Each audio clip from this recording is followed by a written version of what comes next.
Chapter 444. You've alerted Monet, Silver Dragon said. Caesar held a glass of Queen Feroria's wine and turned his head to look at the storm outside the window.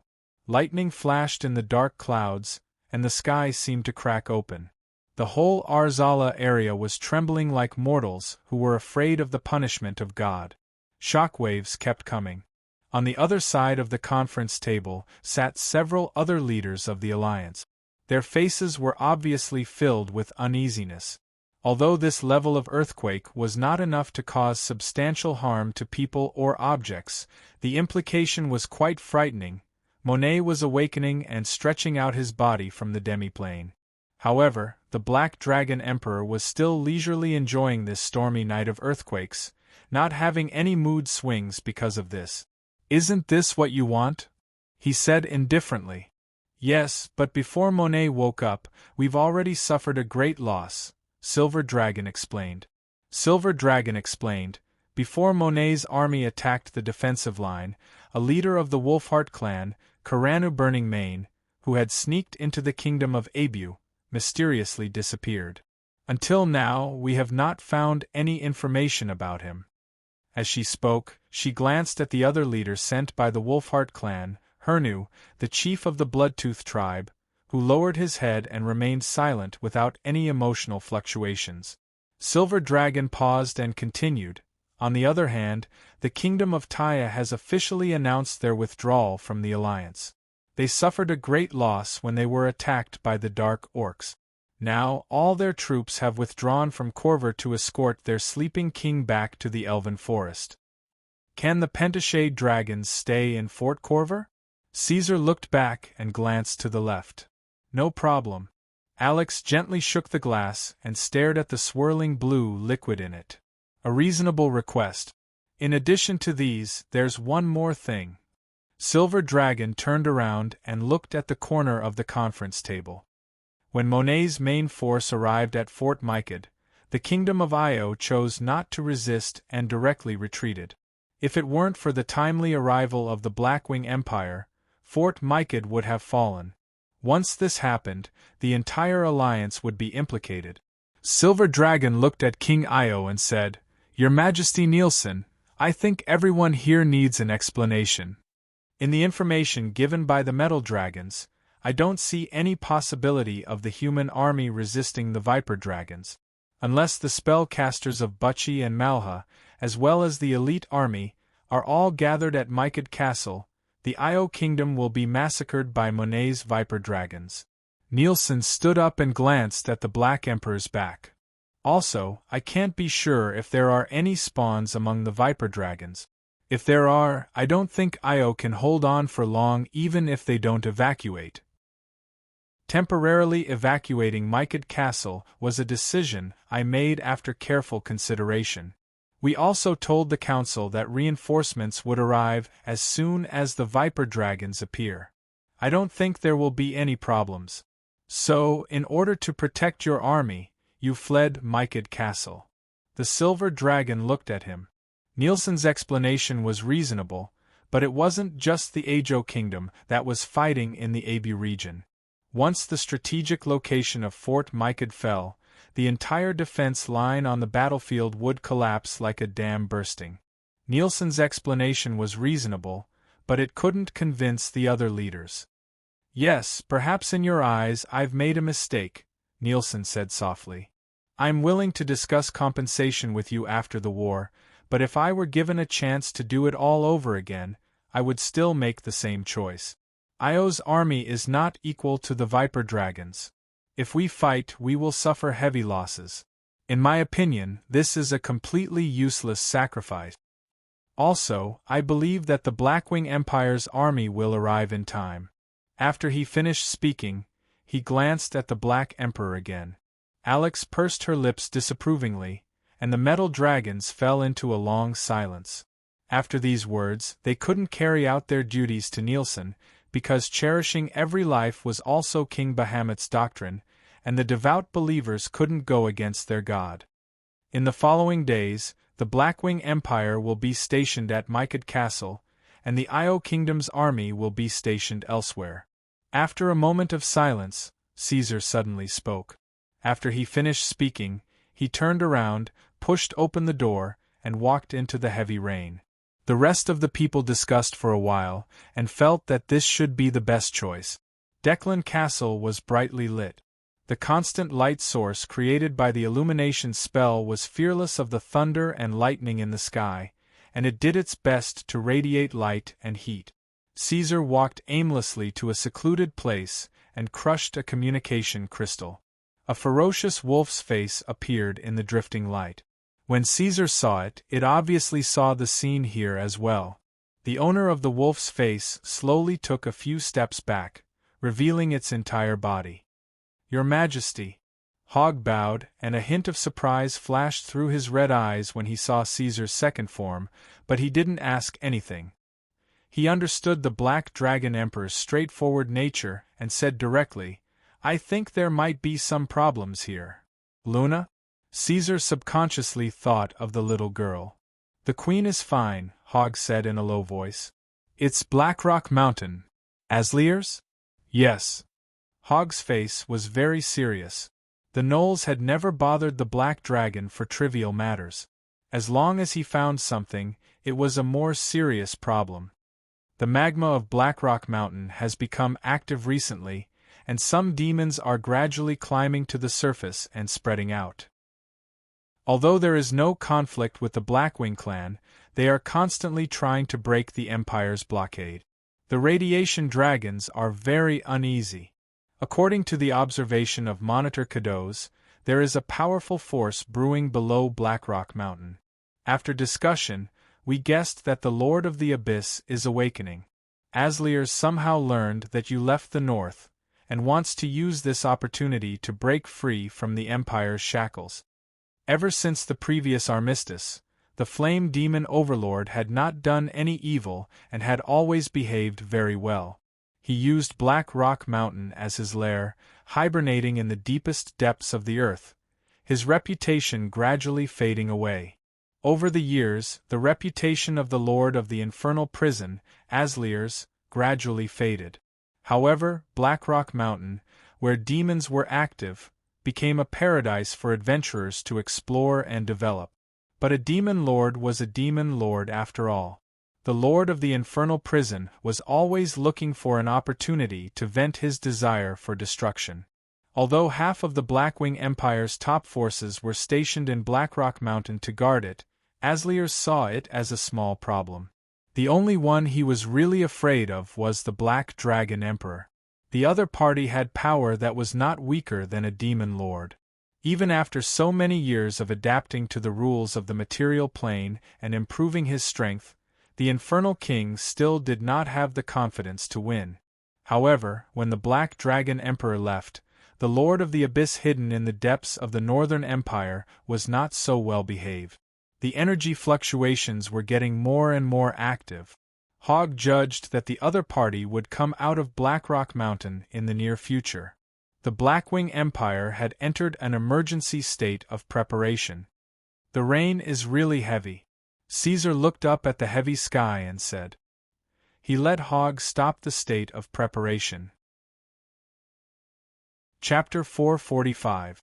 It was not difficult for the Black Dragon Emperor to travel back and forth between the North and Ersala.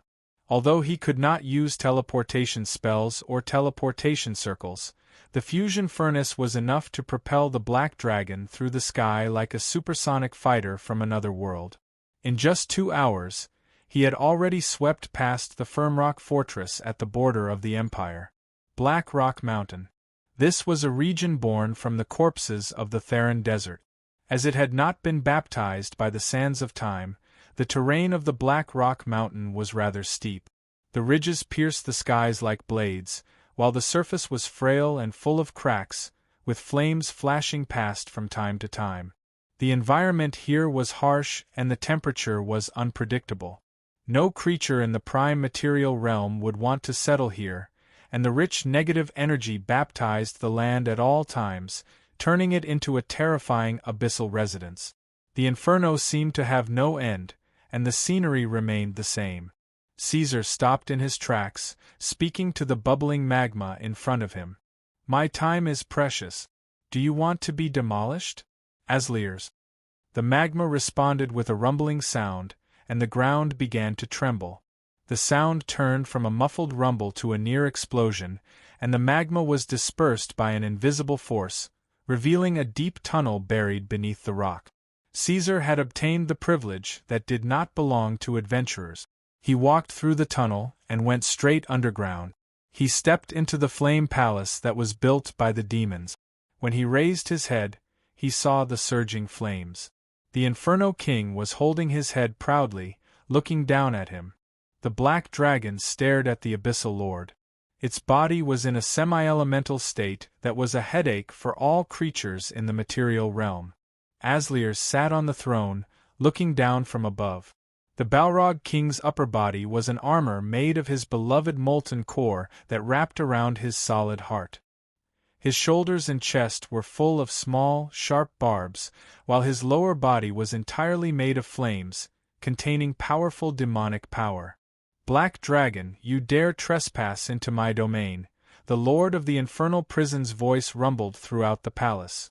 Is our agreement voided? Are you planning to start a war with a noble being from the upper realm? Not at the moment, but I think if I don't come to see your friend, I think it will be soon. Caesar shook his head at first. After a pause, he let out a low chuckle. Tsk, noble creature from the upper realm. Demons really know how to describe themselves. Asliers looked at the black dragon. You didn't come here just to see your old friend, did you? Let me guess, you want to observe my power? Disappointed, aren't you? He said. After coming to the prime material plane, not only did I not weaken, I became even stronger and healthier. Isn't that obvious? It's 100 times easier to absorb the energy here than in the abyss. It's like a delicious meal for me. But what I didn't expect was that you've also become stronger, just like me. This is absolutely impossible for the dragons of the main material plane. Stepping into the supernatural is already their limit. The stupid and incompetent big lizards will never be able to touch the threshold of demigod in their lifetime. They can only tremble in front of the strongest beings from the upper realm. Asliers was very talkative. Siren, what is it? Caesar asked. He remembered the last time the Lord of the Infernal Prison called his name by mistake. The panic tone and expression were still fresh in his memory. Hundreds of inextinguishable flames in the hall suddenly rose a lot higher. The flames in Aslier's eyes flashed as if the name reminded him of something bad. The Lord of the Infernal Prison became serious and pulled back his scattered thoughts. Back to the topic, Black Dragon, what do you want to do by trespassing into my domain? Pretending not to understand. Caesar tilted his head and asked. Didn't you choose to wake up because you knew that I left the north? Let's be frank, Monet. Asliers calmed his mind and waited for the next words. Monet is the ultimate creation of Quell Dorii. He went crazy after the extinction of Quell Dorii. He will kill all creatures in his sight, including demons, Caesar said. What does it have to do with me? It didn't, but my family told me that the Black Rock Mountain is not very peaceful, so I came back to prevent future troubles. Now you have two choices. Either we fight and whoever loses dies, or you come with me to Ersala to deal with Monet. Caesar said bluntly, completely ignoring the bailers around him. He only had the Lord of the Infernal Prison in his eyes. Roar.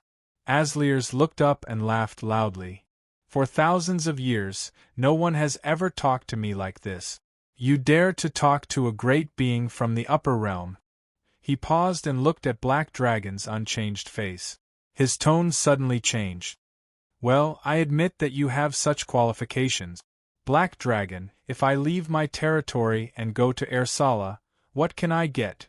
Divine fire, are you interested? Caesar looked at him. What? You said divine fire?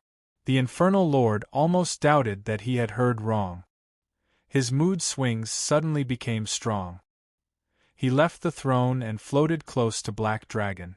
Monet is a god? You seem a little scared, Caesar said. Of course it is not a god, but Quell Dorii combined a divine fire in order to fight against the dragon god and the dragon queen and implanted it in their ultimate creation, giving Monet the power of a god. Created divine fire. Asliers thought for a while. This race is quite powerful. In the bottomless abyss, those stronger than me can also design virtual divinity. It sounds like their method is the same. 10,000 years ago, when I first stepped into Iradia, even the arrogant Quell Dorii had to call me king. Caesar said in a grand and majestic tone, then returned to normal. You don't know this race? Quell Dorii's final battle was 7,000 years ago. 3,000 years is enough for this race to develop into something I can't predict. Asliers calmly explained. Leaving the Black Rock Mountain is a great risk for me. I still need to make a lot of preparations. So Black Dragon, if you succeed in killing Monet, all the divine fire will be mine. The Metal Dragons, the Pentachet Dragons, and the Blackwing Empire will all participate in this battle. You don't need to do anything. You just need to go to Ersala with me. The divine fire is not for free. You can only get a small part of it, Caesar said. The Metal Dragons, the Pentachet Dragons, and the Blackwing Empire, TSK. Asliers said. According to what you said, something like Monet can only be dealt with by a demigod. Those below the legend rank are not even qualified to participate in the battle. How many legends can you bring out? What can they do other than clean up the minions? Also, Black Dragon, other than the few children born by God Io, I haven't heard of any dragon who can become a true god after that. The strength of dragons comes from themselves, not from the divine fire and divine title. You don't need something like the divine fire at all. The Infernal Lord said sincerely, leave it to me. I can do some experiments that I like. As a reward, not only will I help you deal with Monet this time, you will also have the alliance of the upper world creatures in the future. In the future, when you have a conflict with Iradia and other forces, I will stand by your side. The price is just a divine fire that you don't need. How about it? It sounded quite good, but the Black Dragon shook his head firmly. No, you can only get half of it at most. That's the bottom line. If things were successful, he could give Asliers the divine fire, but even if Caesar really didn't need it, half of it would be in his hands. He couldn't give it all to the Lord of the Infernal Prison. That might cause more trouble. Chapter 446. In the great hall of Castle Declan, a huge ball of light was hanging high up in the sky. The burning charcoal around it also warmed up the heavy and oppressive castle. Gold Dragon Stannis was in his human form. He sat on his chair and focused on the latest battle report. The Metal Dragon leader, who looked like a monster hunter, had an ugly expression on his face. Obviously, the news in the report was not something to be happy about. After Monet woke up, he quickly fell into a deep slumber again. However, his army has already gathered at the Elk Hills.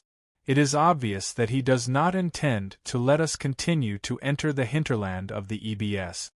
Stannis handed the report to the Silver Dragon beside him. The Silver Dragon reached out and took the report. Enicorn, in the long history of the Hesperot family, if you were to encounter such a situation, what would you do? Stannis used his strong arm to support his chin and asked in a low voice, would we cross the defensive line and attack, or continue to wait for the right opportunity? Enicorn Hesperot did not answer immediately. She carefully read the report in her hand twice, and then thought for a few minutes. She then said to the current leader of the Metal Dragons, every day we wait, Monet will gather more monster soldiers at the front line. If we attack now, we will definitely suffer great losses, and even suffer an irreversible defeat. However, even if it is so dangerous, the Alliance still has a reason to attack. Monet will create a new spawn every 3 days. We cannot let it continue to grow. So, I think, the Silver Dragon paused and said, avoid large-scale battles as much as possible. At the same time, carry out continuous high-intensity small-scale attacks on Monet's spawn. This is the wisest choice. High-intensity small-scale attacks. Stannis thought for a while and asked, "Why do you think so?" "Because of the consumption," Enicorn said in a low voice. "The energy of the astral plane circulates. Whether it is beasts, monsters, elementals, undead, or even powerful gods, they still need various forms of energy to replenish themselves. In this regard, the Alliance has the financial aid of the trading cities, the logistical support of the river region, and the military support of the northern countries. Therefore, our power is endless."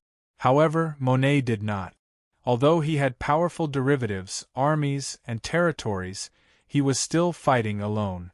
After carefully observing the previous battles, we discovered that the number of snake-scorpion beasts was rapidly decreasing. Other than the portion that died as cannon fodder, I guess that a large portion of the snake-scorpion beasts were used as food by Monet's army. She continued, "Of course, Monet can continue to create armies tirelessly, but the greater the number of armies, the greater the consumption. He sucked the bones and blood of the kingdom of EBS to create those ugly monsters, but the bones and blood of EBS are not infinite.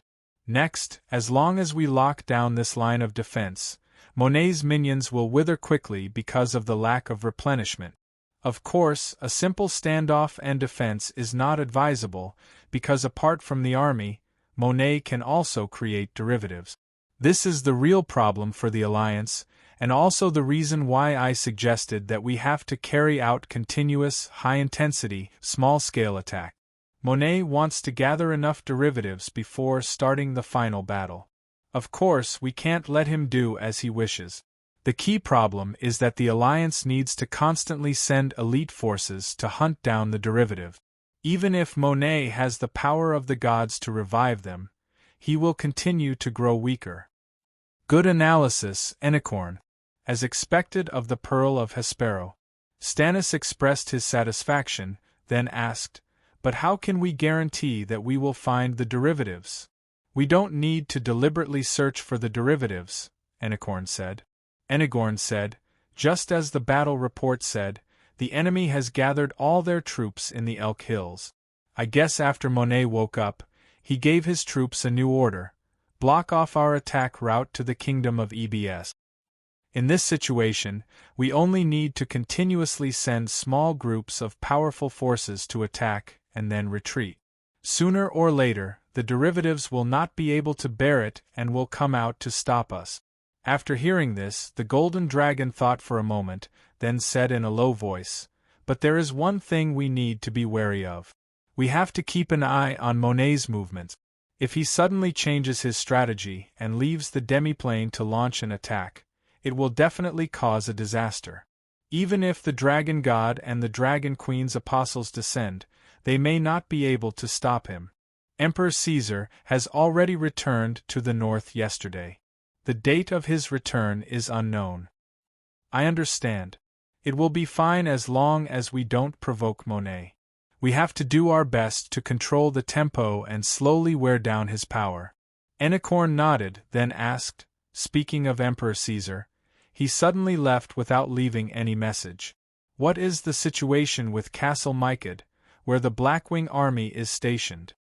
"I thought that the Blackwing army would be in chaos without Caesar Tangerine's suppression." Stannis revealed an indescribable expression, but in reality, what we see is Mycad Castle is in order. The Blackwing army is silent, sharpening their swords. This army does not fear the giant dragons. Even if it is me, they are still very hostile. This army is very strong. They have repelled Monet's Viper Dragon. Moreover, that huge empire does not only have this army. This is only the tip of the iceberg. Until now, I still have not seen the shadow of the radiation dragon that the giant dragons were talking about. Stannis sighed, then said, "The current Blackwing Empire has truly become a power that can control the entire Iradia. Caesar Ordoronzo Tangerine, when this war is over, everyone will call him the King of the North. What is there to sigh about? Enicorn said, At least he is a dragon. His descendants will also be dragons. A kingdom ruled by dragons is undoubtedly a good thing for the giant dragons. No matter who the ruler is, even if Caesar Tangerine is a chromatic dragon, he shares a common ancestor with us. I intend to go to the Blackwing Empire with a few friends after the war is over. You want to live in a kingdom ruled by evil dragons? Stannis asked her, his eyes flashing with a trace of dissatisfaction. I said before, no matter who the ruler is. The Silver Dragon said, the Blackwing Empire is not a chaotic hell. On the contrary, my human friend told me that monsters and humans can live in harmony there. The laws of the Empire are strict, fair and orderly. He exaggerated and said that the place is comparable to the kingdom of God to ordinary people. Many silver dragons want to go and take a look. All right, Stannis said, let's get down to business first. We need to gather the other leaders for a meeting and rearrange our strategy. At the same time, we need to wait for Emperor Caesar to return. Chapter 447. 3 days later, the Black Dragon received an urgent message from Stannis. Your Majesty Tangerine, if possible, please return as soon as possible. This was the first thing the Golden Dragon said. His face was covered in a layer of gloom, and his originally bright eyes were dim. Even his voice was weak. What's the matter? Caesar raised his eyebrows. It wasn't that he wasn't sad about what happened to Asliers, but that the Black Dragon and the Flame King had just reached an agreement. Asliers was a chaotic and evil lord of the abyss, and most of the people on his side were mentally ill people who would do anything if their brains went haywire. It was quite troublesome to cooperate with them, and he had to constantly worry about them losing control and betraying him. Whether it was the astral plane or the Iradia, when both sides were equal in power, very few creatures would choose to deal with chaotic and evil. However, this time, Caesar intended to facilitate this deal.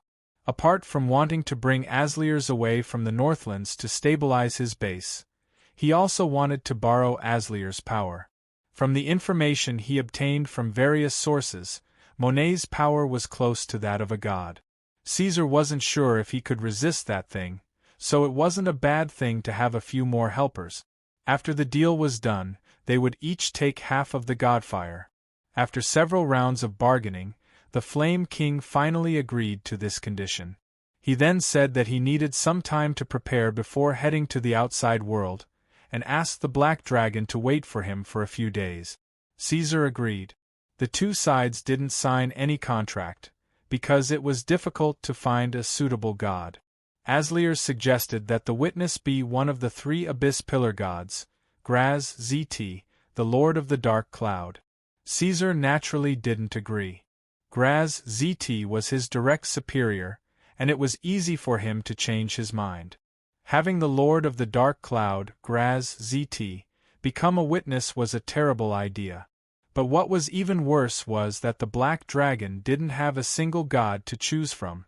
Not only was his mortal enemy Tiamat out of consideration, the only 2 gods that Black Dragon had a relatively friendly relationship with were the moon god Serene and the platinum dragon god Bahamut. And these 2 gods of the good faction definitely wouldn't become witnesses to the contract between a demon and an evil dragon. In the end, the alliance between the 2 sides was still just a verbal agreement. It could only be a verbal agreement, with each side's strength as a guarantee. Caesar really wanted to complete this deal with the Flame Monarch, but if Asliers suddenly lost control and wanted to screw him over, he also had a backup plan. In the end, it was still unknown who would be screwed over in the end. Everything was progressing well, but what Caesar did not expect was that Azara would send him a message so quickly. Gold Dragon Stannis spoke first, and the news he gave was shocking. The leader of the Pentashade Dragons, Tyrant Alex, disappeared yesterday. Missing? Caesar shook his head. That's right. Stannis nodded with a serious expression. 3 days ago, we renegotiated a new strategic plan, which is to launch a small-scale, high-intensity attack on Monet's army with the purpose of cleaning out the spawns. Enigorn should have told you about this in detail. Seeing Caesar nod, Stannis continued, after you left, the blue dragon Zudai became the most powerful in the Alliance. After some discussion, the Alliance decided to send her to carry out the first strike, and Alex herself agreed. Her target was Cowie Hill in the Elk Mountains. At the time, we guessed that the place was most likely where the Hydra Monet was hiding. Zudai Long led 3 red dragons and 5 blue dragons and set off yesterday morning, arriving at Cowie Hill at 9:03. 12 minutes later, they were attacked by the Viper dragons. At 9:41, Alex informed the Alliance that the Viper dragons stationed at that place were all killed, and there were no sightings of the Hydra or any other active spawns. That was the last message, Stannis said quickly. Stannis spoke very quickly. Since then, we have been unable to establish any form of communication with her. After saying this, it meant that apart from Alex, none of the 3 red dragon and 5 blue dragons she brought with her had returned to the Alliance. Again, Caesar said.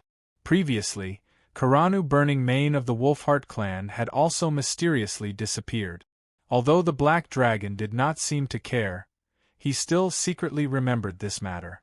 According to the Blackwing Empire's long-term investigation report of the Wolfheart clan, Caranu Burning Mane was a rather astute and cautious leader.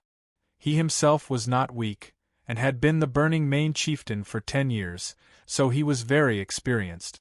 The Fox and Wolf leaders did not have the sense of honor of taking the lead like human kings. When faced with an undefeatable danger, the first thing they would do was to protect themselves, abandon the clan, and flee. Ordinary people would also do their best to buy time for their leader. But even so, not a single one of the 3,000 Fox and Wolf leaders who had gone to explore the interior of the EBS kingdom had returned. Caesar subconsciously linked the 2 disappearances together. But he quickly realized that they were 2 completely different things. The difference between Alex and the Burning Mane chieftain was like heaven and earth. She was the ancestor of the true dragons and the strongest of the current Iradia Pentashade dragons. Many years ago, she was able to defeat the ancient golden dragon Stannis. After a round of growth hibernation, she had become even more powerful. She was only 1 step behind Caesar, this abnormal dragon. As long as Alex did not want to fight to the death, even if all of Monet's derivatives appeared to stop her, they might not be able to make her stay. Could it be the Dragon Queen? Caesar's thoughts jumped. He knew Tiamat's nature very well. The Dragon Queen was the mother of evil dragons and also the dragon of conspiracy. Who knew if she was brewing a new trap? Stannis raised his head and looked at Caesar. After a moment of silence, he shook his head and said, "It shouldn't be." It was obvious that the metal dragons had similar suspicions as well. The evil dragon mother's reputation was well known, and she was the mortal enemy of both the metal dragons and the mutated dragons. She had only joined this cooperation because of Monet's pressure on the main material plane, so it was inevitable that she would have other thoughts. But in the end, the doubts were dispelled. Although the situation was white-hot, it was still not clear. It was not the time for the final battle yet. Even if Tiamat had a conspiracy, she would still make trouble at that time. Now, with such a sudden arrangement, other than letting Alex hide and not do anything, the Dragon Queen would not gain any benefits. The evil Dragon Queen loved to talk about benefits. She would not do such a thing. "Have you seen the back of Cowie Hill?" Caesar asked. Yes, it was full of thunder and fire. It was scorched by the blue dragon and the red dragon, just like what Alex said in her last message, Stannis said. But there is one detail. The space in that area, how should I put it, is very new and not very stable, as if it had been forcefully torn apart before. In that case, your information is wrong. Caesar was silent for a moment. He moved his huge body and paced around the edge of the sea of flowers in front of the Blackwing court. After a while, he came up with a conjecture: Monet is still active. He did not immediately reproduce his derivatives. He created the illusion that he was in a deep sleep to lure you into the trap. The so-called high-intensity, small-scale attack strategy is exactly what he wanted. Alex is the fish that took the bait. She thought to this extent?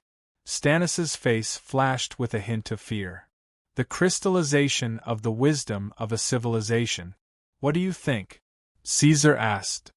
With Alex's power, only Monet can control and kill her before she sends out a message. Indeed, Stannis said. When can you return? Stannis asked. When can you return? What's wrong? The Golden Dragon sighed and said honestly, Monet is a great threat to Iradia. In order to control the development of the situation and eliminate the disaster, King Bahamut is prepared to temporarily send a divine spark to the mortal realm to deal with this monster. There is no need for the Platinum Dragon God to do it himself. Caesar's expression changed. He quickly changed his casual tone and said comfortingly, Our alliance is still in effect. The Blackwing Empire will help you deal with Monet. I will return to Arzala soon. Don't worry. He did not doubt the Platinum Dragon God's ability at all. Even a useless apostle like Maelor could become incomparably ferocious with the support of a shard of divinity. What did it mean for the Platinum Dragon God to use an ancient Golden Dragon apostle to descend and support it with all the shards of divinity? He could almost make Stannis a new god in that period of time, a god of the prime material plane. Actually, Tiamat could also use this method to come in and deal with the mutated Black Dragon, but the Dragon Queen would not do so. This was because there was a great risk involved. A god who had lost his divinity would lose the power to resist external threats during this period of time. Once the god's kingdom was invaded, a god without divinity would be equivalent to a puppet at the mercy of others. That was why it was better to offend an evil god than a good god. An evil god would do anything, and it was terrifying. However, a good god not only had many friends, but was also willing to risk his life. If this method was used to deal with Monet, Caesar would definitely not be able to touch the divine spark. This was not the result he wanted. Chapter 448. Caesar, is Her Majesty Wind Whisper all right? The Black Dragon cut off the communication and turned around. He saw Luna wrapped in a blanket, flapping her little wings and floating behind him. I heard that she's in critical condition. The Queen of the Taya Kingdom had faked her death and returned to the Elven Forest. Such news naturally couldn't be hidden from the outside world. Many intelligent races had related rumors and discussions about it. As the Queen of the Northern Empire, Luna naturally didn't have to face the problem of lacking information. Even if Caesar didn't take the initiative to mention this to her, Luna still received some groundless news from other channels. The Black Dragon shrunk his huge body and looked at Luna at the same level. He said gently, Jaisha was indeed attacked and injured in the Battle of Ilsala. She did fall into a deep sleep, but her injuries are not as serious as the rumors say. Yggdrasil of Taya Kingdom is a part of the World Tree. When it returns, it can heal the Elven Queen's injuries. I want to see her, Luna said tentatively. In the little girl's heart, Jaisha was a gentle and kind queen, and also her friend. Hearing that Jaisha was forced into a deep sleep, Luna quickly thought of visiting the Elven Forest. Now, Caesar smiled and looked at her. There are no teleportation circles in the Elven Kingdom. If we depart now, you sleepy girl will fall asleep again before we reach the Empire's borders. Hearing this, Luna's eyebrows furrowed into a ball. She unwillingly touched her stomach. Seems like it, she said. The little fellow now slept for nearly 16 hours a day. She spent very little time awake, and felt tired very easily. Don't worry, Jaisha will be fine. But you have to take care of your own body, Caesar said. I've already visited her on my way back. You need to rest more now. Oh, your parents should be moving to the Empire in a few days. Luna hesitated. All right, she said, Then, I'll go back and rest? The little girl yawned as soon as she said this. Yes. Kiss kiss. The moon rose from this side of the mountain, and the sun set from the other side of the mountain. After a while, Caesar finally followed Luna back to the room, coaxing her to sleep before leaving the Black Wing Palace. He headed to the Theron Gobi and Black Rock Mountain in the north of the empire. The rainy season in the north had just ended, but there was not a single trace of moisture in the Black Rock Mountain. The place was filled with flames and lava. Even the most experienced adventurers would not be able to identify a completely safe place to stay. With the awakening of the Lord of the Infernal Prison, the Black Rock Mountain seemed to have been reborn. Countless demons crawled out of the ground and moved about on the scorched earth, fighting each other fiercely. Without needing to speak, the scorched earth guard welcomed Black Dragon and led him into the depths of the Black Rock Mountain, the place where he last saw Asliers. In just 3 days, the infernal palace where Asliers lived had been completely changed. It had been demolished, and the place had become the source of the lava river under the Black Rock Mountain. Broken walls flowed down the river. The wider the river, the more barren it was. The glaring fire in the distance burned even more. Looking into the distance, he saw an endless wall of fire connected to the ground. The bailer with a weapon moved forward silently and entered the other side of the wall of fire. Are you planning to move? Asliers. Caesar's tone was half puzzled and half teasing. I've already told you that leaving the Black Rock Mountain to go to other areas of Iradia is a great risk. Not only do I need to be on guard against you, but there are also many idiots who covet my power and the god. The Lord of the Infernal Prison did not appear. His voice rumbled in the ground, and there was no disrespect in his words. Do you need that long? Caesar said. The Platinum Dragon God is going to descend to kill Monet personally. If we don't go to Ersala, we won't even be able to drink the soup. Wait a moment, it will be done soon. Asliers spoke very quickly. It seemed that he was indeed in a hurry. I have to take back the power that I have spread in this place temporarily. By the way, speaking of the Platinum Dragon God, I have heard of the relationship between the giant dragons and Quel'Dorii. The Dragon Queen should also be paying attention to the battlefield, right? When you see Monet, don't expect me to kill him immediately. Let those guys go first. Demons were the mortal enemies of all gods. Neither the Dragon God nor the Dragon Queen could smile at the Lord of the Abyss.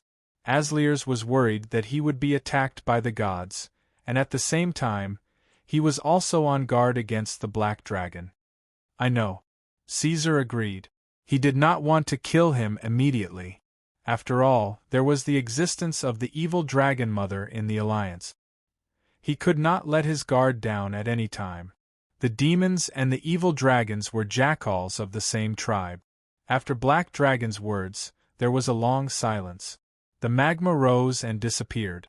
The Baylor demons did not look sideways. They silently poured into the wall of fire, one after another. Time continued to elapse silently. I have no patience.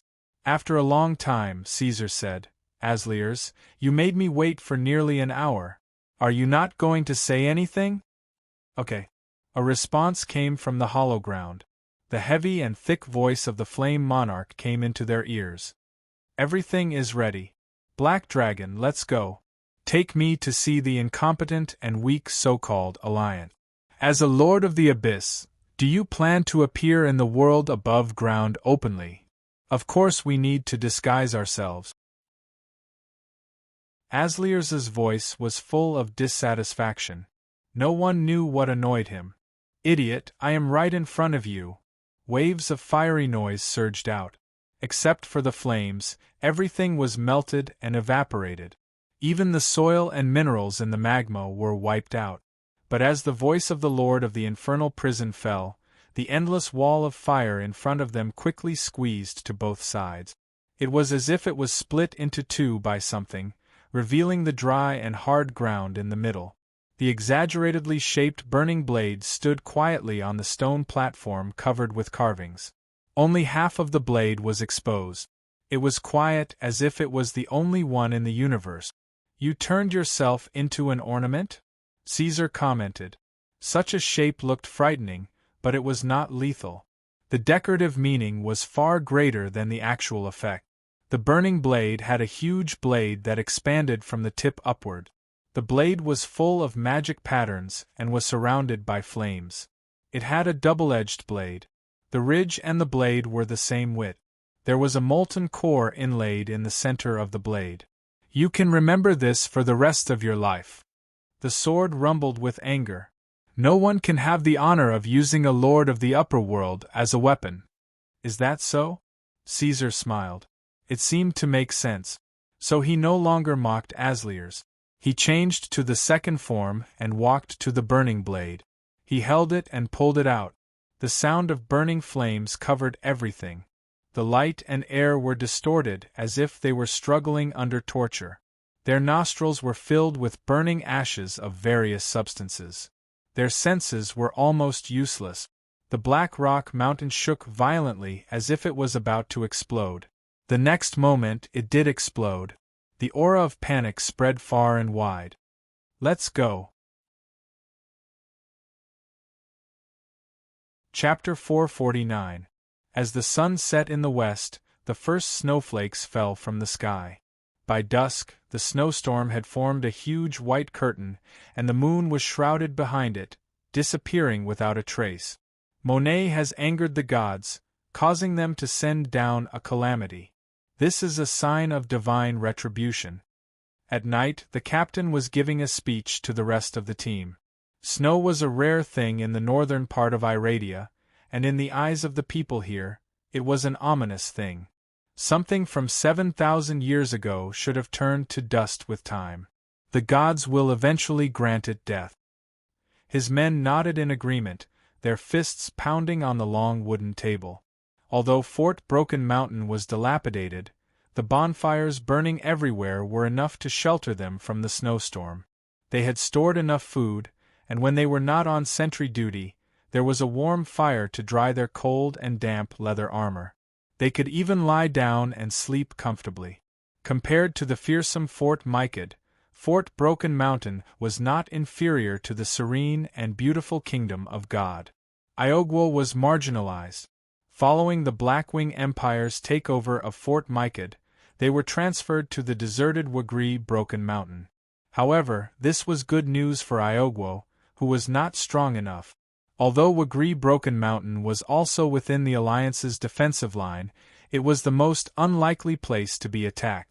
The deep cliffs were like scars on Mother Earth, preventing all land creatures from climbing over, forming a natural barrier.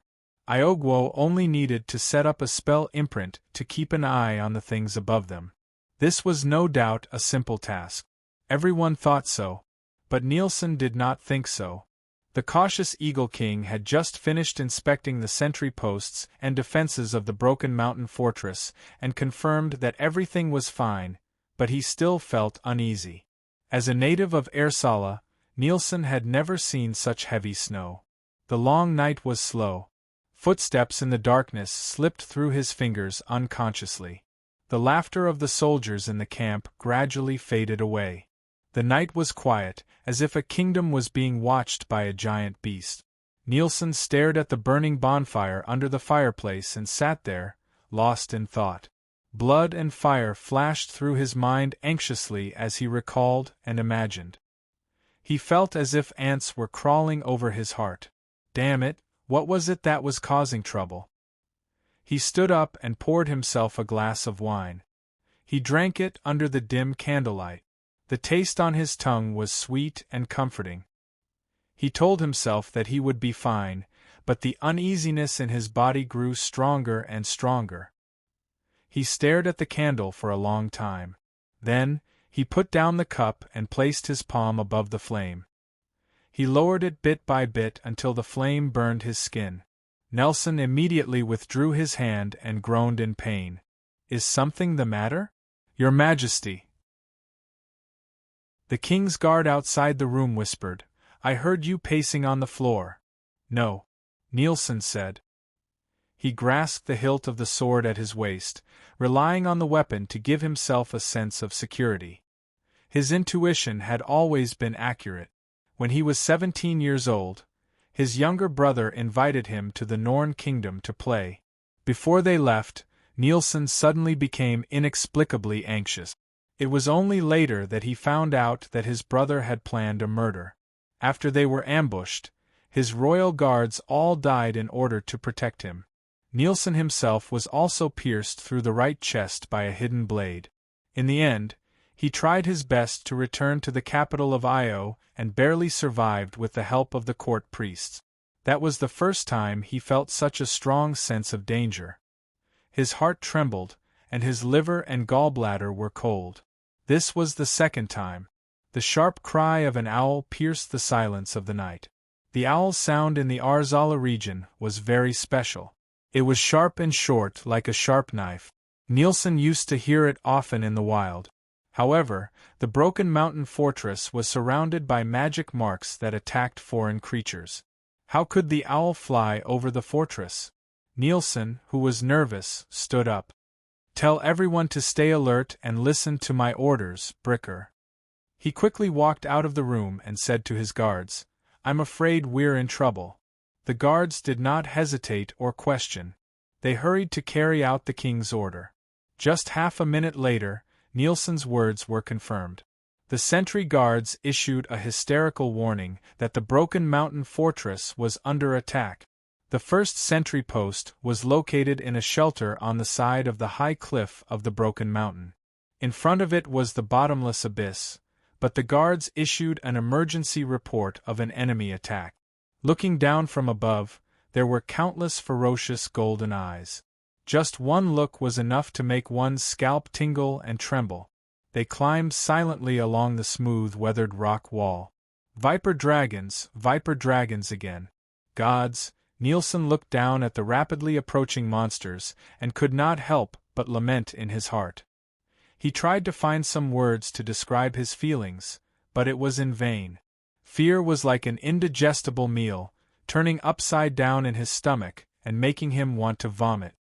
"Your Majesty," his commander said carefully, "I've already asked the spellcasters to ask for help from the Alliance.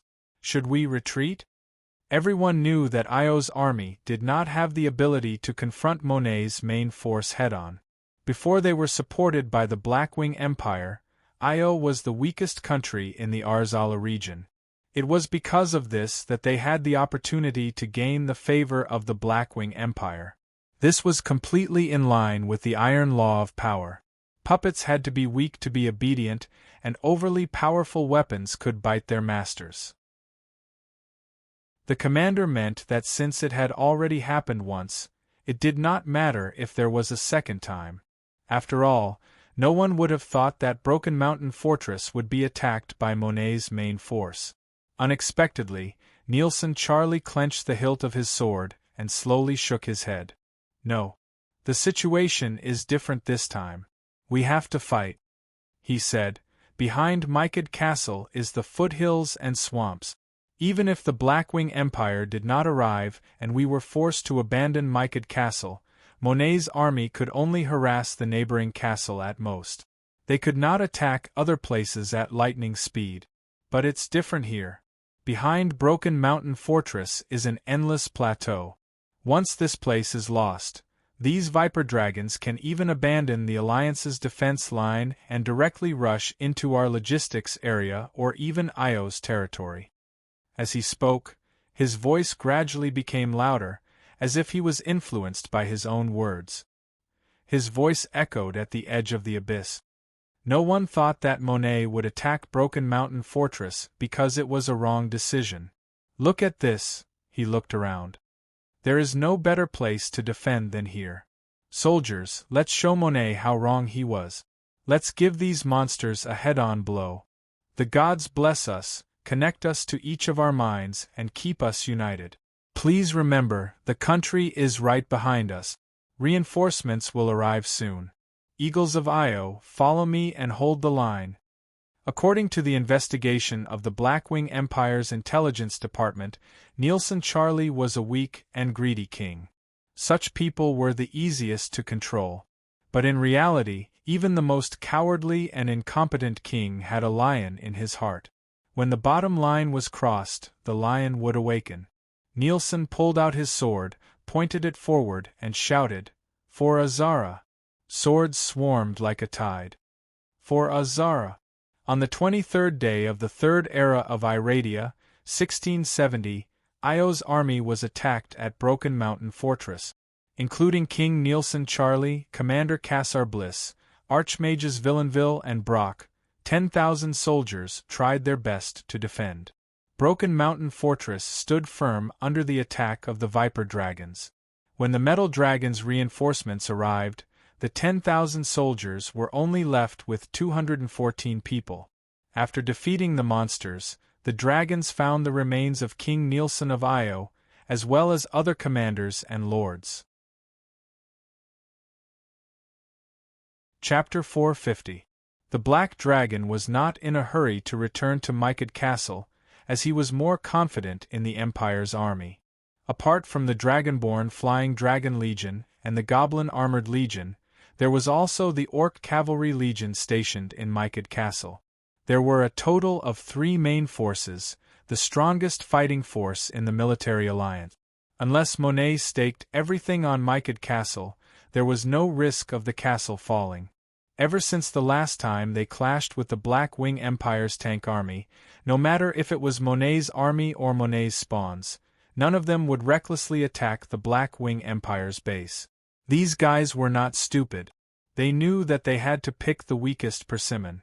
Their strategic plan was to take advantage of the weak points in the military alliance of Air-Sala and attack them relentlessly.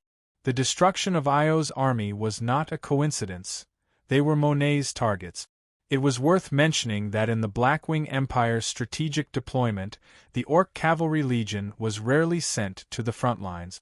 Because of what happened when they were young, Caesar cared a lot about the Orcs and rarely asked them to participate in wars and shed blood.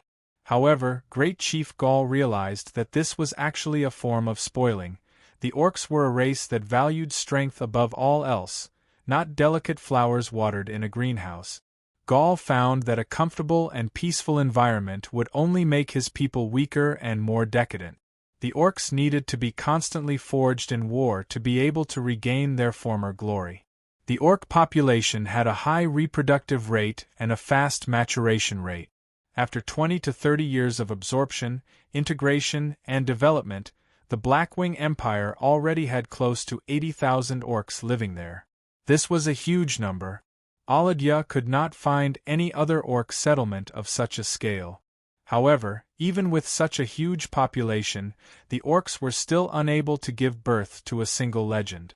This was something that Great Chief Gaul could not tolerate. Putting aside the Dragonmaw clan, the Houndfiend clan, the Flying Dragon clan, the Manticore clan, and the Knoll clan, these privileged clans all had legendary creatures serving the Empire. However, the Orcs did not. Gaul could not think of a solution to the curse. He only wanted to rely on the ancient method of war to give birth to a new hero, a true leader like the wizard Save. He himself was still a bit lacking, let alone the others. Under such circumstances, the Orcs' desire became even more fervent. For this reason, after knowing that the Empire was about to join the Battle of Air-Sala, the great tribal chief took the initiative to meet the Black Dragon Emperor and requested to join this operation. After some consideration, the Black Emperor agreed. When Caesar returned to Air-Sala with the Burning Blade, the alliance was already in a mess. During this period of time, Air-Sala was in chaos, with all kinds of situations happening frequently. The Metal Dragons, who were in charge of coordinating the various departments, were already in a terrible state. The Wolfheart clan's Karanu Burning Mane had mysteriously disappeared, the Taya Kingdom's Kasha Whisperwind was severely injured, the Pentashade dragon Alex Augusto had mysteriously disappeared, and the Io Kingdom's Nelson Charlie had died at the defense line. Bad news came one after another, and the high-intensity attack plan had been thwarted the moment it was launched. The military alliance had fallen into decline, and the balance of the war was quickly tilting towards Monet's side. It was no wonder that the Platinum Dragon God had the idea of personally taking action. Under such circumstances, few people could remain calm. On the 24th of the 3rd era 1670 of the Iradia calendar, Caesar was sitting in the headquarters of the Bronze Citadel, which was expanding day by day. When the Gold Dragon received news of his arrival, he immediately informed the other leaders of the various departments to hold a roundtable meeting. Soon, important members arrived one after another. Stannis opened the map. Although Monet was unable to take down the Mountain Breaker citadel, the fall of Io's army was a great blow to the alliance. He has already tasted the sweetness of victory. Over here. The Gold Dragon pointed at a location 300 miles southeast of the alliance's defense line. The Bronze Monitors have discovered signs of large amounts of monster activity at the northern border of Eshin. After the battle in the Abyss, Monet immediately began to prepare for a new round of attack. How many? Black orcs, viper dragons, and hell spiders. Around 30 to 50,000, Stannis replied. The people who asked the question rolled their eyes. The range of numbers was too large, and there was no value in it. The main reason was that the enemy's bloodbats and hell spiders had very successful anti-detection and stealth abilities. The monitors were very dangerous. Even Alex could disappear without a trace, and the others could not go deep into the kingdom of EBS to gather more information. The few captives that the Alliance managed to capture were all fierce and crazy beasts, and there was no way to communicate with them. Under the influence of all these factors, it was not easy to spy on the true situation of Monet's army. Does the enemy have a clear target? The King of Bucci continued to ask. Currently unknown. What about the route of the army? Unable to determine. Attack time? Not sure. Stannis kept shaking his head. The Alliance's intelligence was limited to the movements of Monet's army, and they did not know anything else. This was undoubtedly a huge blow to the others, and the confidence of the leaders was greatly damaged. The atmosphere in the Bronze Citadel was almost frozen, and even the Gold Dragon did not know what to say. Have you lost your courage? Caesar asked. It was obvious that he was very dissatisfied with the news of Io's army being almost completely wiped out. When everyone's eyes were focused on him, he looked around and said, I am very confused. Why do we need to know the enemy's clear target, route, and attack time? What makes me even more confused is why the Alliance chose to adopt a defensive strategy. Stannis. He stared at the Gold Dragon and asked, Isn't the purpose of the Metal Dragons gathering their allies to eliminate Monet? But let us take a look. What are you doing now? You are actually waiting for the enemy to attack. We do not need to know the enemy's target, route, or attack time. We only need to know how many of them there are, and that is enough. Monet's army gathering is our chance to destroy them. Do you still remember your initial strategy? Attack layer by layer, defend to the death, surround and exterminate them. Stannis, what made you give up on your strategy halfway through? Because, Stannis thought for a moment and sighed. His tone became very distant. We cannot estimate the enemy's strength. We do not know how strong Monet is, or how many of his spawns he has. Our high-intensity small-scale attack strategy has already failed, and even Alex is trapped in Corvinus Hill. We do not know if she is alive or dead. After repeated attacks, we are already at a disadvantage in terms of strength. Because you are afraid of continuing to make mistakes, you plan to use conservative measures? Caesar replied with a cold smile. He did not expect that even an ancient dragon would be so timid. But then again, being old did not mean that they had rich experience. The minds of long-lived species were not as active as the minds of short-lived species. Under normal circumstances, species like dragons and elves would only be active for 3 to 4 hours a day. The rest of the time, they would be in a daze or in a deep sleep. If they were like humans, long-lived species would most likely die from mental disorder. This also explained why little Luna was always so sleepy.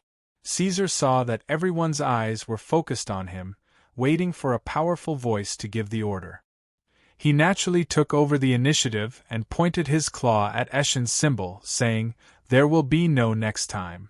We do not need to wait for Monet's attack. We will take the initiative."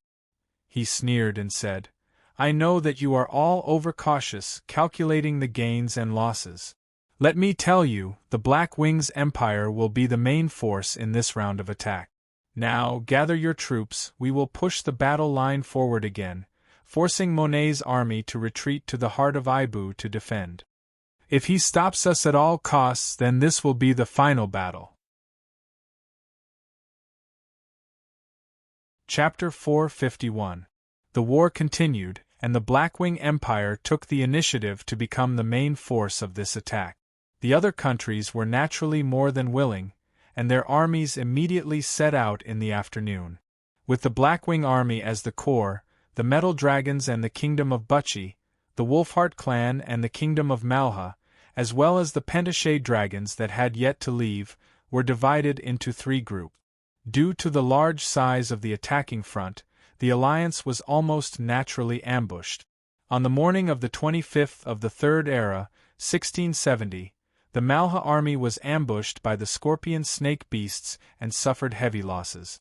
Prince Cain made a prompt decision to abandon the 2 infantry regiments and the supply troops that were already surrounded, and led the cavalry and spellcaster troops to cover the king's escape to the north.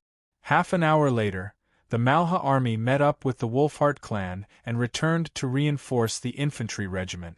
Both sides faced each other in the valley, and both sides continued to pour in troops. On the same afternoon, the Metal Dragons and the Kingdom of Bucci's allied army were attacked by the Netherlings and the Bloodbats. The derivatives Moneybler and Ubalak Monet, and the Bloodbat leader Varanasi Monet, appeared for the first time. Monet's army adopted a defensive strategy, filling up the 3 strongholds in the Somme Hills, and tightly blocking the alliance's advance. According to statistics, on the first day of the battle, the Kingdom of Bucci had suffered 12,000 casualties, and after paying such a huge price, they had only advanced 9 miles. On the contrary, the Blackwing army, as the main force, was relatively safe. They did not encounter any obstructions along the way. Caesar followed the army and smoothly arrived at the northern border of Eshen in the Kingdom of Eb. This was the only place where Monet's army had gathered so far. On the map, the northern border of Eshen lay to the west of the river valley, southeast of the Hillmans, and the Chablis Mountains at the end of the province of Eb-Eshen. This low valley of hills cut off the province of Eshen from the Kingdom of Eb-Eshen. It was like a protruding fang, oozing venom to all foreign life. A few tributaries that fed into the Virgo River cut through the hills, forming a few relatively flat valleys. The Blackwing clan advanced along these valleys. Wyverns flew in the sky, orcs and ankhegs crossed each other, and finally, the armored goblins. The Blackwing clan was split into 3 groups, each of which passed through a narrow valley. Ahead of them was the northern border of Eshen. It was only at this moment that Monet's army could no longer suppress their thirst for blood and launched an attack. The result was something that Emperor Caesar had already predicted. The Blackwing clan leader's army was not surrounded at all. Other than a small number of orcs and ankhegs, the main force of the Blackwing clan's army was actually further away. The ambush had turned into a sniping battle right from the start. This was exactly what Caesar wanted. Unlike most of Iradia's army, Monet's army was made up of bloodthirsty and violent beasts. There was no such thing as a collapse of morale. The Blackwing clan was the same. These were 2 terrifying armies. From the moment they clashed, it was a bloody and tragic battle. The sharp claws of the Viper Dragon were like hooks hanging in the air. They swept over the heads of the orc soldiers and swept across the knight on the back of his mount, pulling him off his horse. The orc let out a low roar. With a crash, his intestines and spine were pulled out from his back. Half of his bloody body flew into the sky and then fell down. Pieces of his organs and smelly blood splattered all over the ground. Before the Viper Dragon could let out a roar of protest, a shadow suddenly covered its head. A pair of even larger claws descended from the sky and grabbed the viper dragon's writhing body and threw it into its mouth. The radiation wyvern chewed and swallowed. Its throat surged as it roared. More viper dragons surged forward and drowned the radiation wyvern. War is still the same. War has never changed. Aslier sighed in a deep and distant tone. He stayed together with Caesar, maintaining the burning blade form. He overlooked the battlefield from the center of the Blackwing clan. His voice directly entered Caesar's mind. "Black Dragon, can you smell it?" He continued. "It's been a long time. The smell of blood and fire. I'm very happy. I'm very happy. Who would be happy about this?" Caesar looked at him from the corner of his eyes. "The inevitable result of war is the death of life. In your eyes, this is a beautiful thing. I'm afraid that only a madman would agree with your theory. No wonder you are called demons." Tisk tsk. The lord of the infernal prison let out a mocking voice. "Are you going to teach me a lesson with your righteous words? Evil dragon, I heard that you are called the greatest disaster of Iradia, the destroyer of the human world. Perhaps." Caesar did not explain. He looked at the battlefield in front of him and said, "But in my opinion, war is only a means and not the end. It is the final form of conflict. On this point, demons and us are fundamentally different. You are simply bloodthirsty and warlike. Lawful evil." Aslier's defined the black dragon. Caesar could almost see his twitching expression. "You are an idiot who is the same as those demon scum." The conversation between the two had been like this. Although they could use energy to communicate, they could not continue the topic after a few sentences. They were from different factions and had no common language. However, the lord of the infernal prison was a chatterbox. After a while, he took the initiative to ask, "Are you not going to act, Black Dragon? Are you going to watch your clan die one after another?" Caesar had to turn his gaze back. "You seem to be a little impatient, Asliers. Why, do you enjoy the feeling of being used as a weapon?" "What I enjoy the most is hearing the cries of a strong enemy. If I could, I would not hesitate to burn your flesh and blood, turning you into a withered and fragile skeleton, and then blow the skeleton into ashes." The lord of the infernal prison rumbled. The black dragon's right claw that was holding the hilt was already wrapped in flames, enduring the scorching heat. At the same time, many bony spikes grew from his wrist like vines, wrapping around the hilt and trying to stab into the sword guard. Even if they did not do it deliberately, the power they leaked was constantly entangling and killing each other. As Asliers said, using an Abyss Monarch as a weapon was indeed something to brag about, because no mortal could hold the sword. Even if Asliers did not have the will to resist, a mortal would be turned into charcoal the moment he held the sword. There is a saying in my previous world, "The mouth says no, but the body is honest," Caesar said, not caring about the burning flames on his claw. "If you were a female, it would be quite interesting." "Idiot, I am an elemental body. Don't use the ridiculous standard of a bisexual creature on a venerated upper realm creature." The infernal king growled. The black dragon's words made him feel inexplicably humiliated. "You have to understand, I am helping you now, evil dragon. As the benefactor, I have to bear your ridicule. Do you really think that upper realm creatures can be bullied as they wish?" "Sorry." The black dragon apologized directly. God knows what the chaotic and evil demon would do after being angered. Caesar was very happy to appease Asliers when he was on the verge of rage.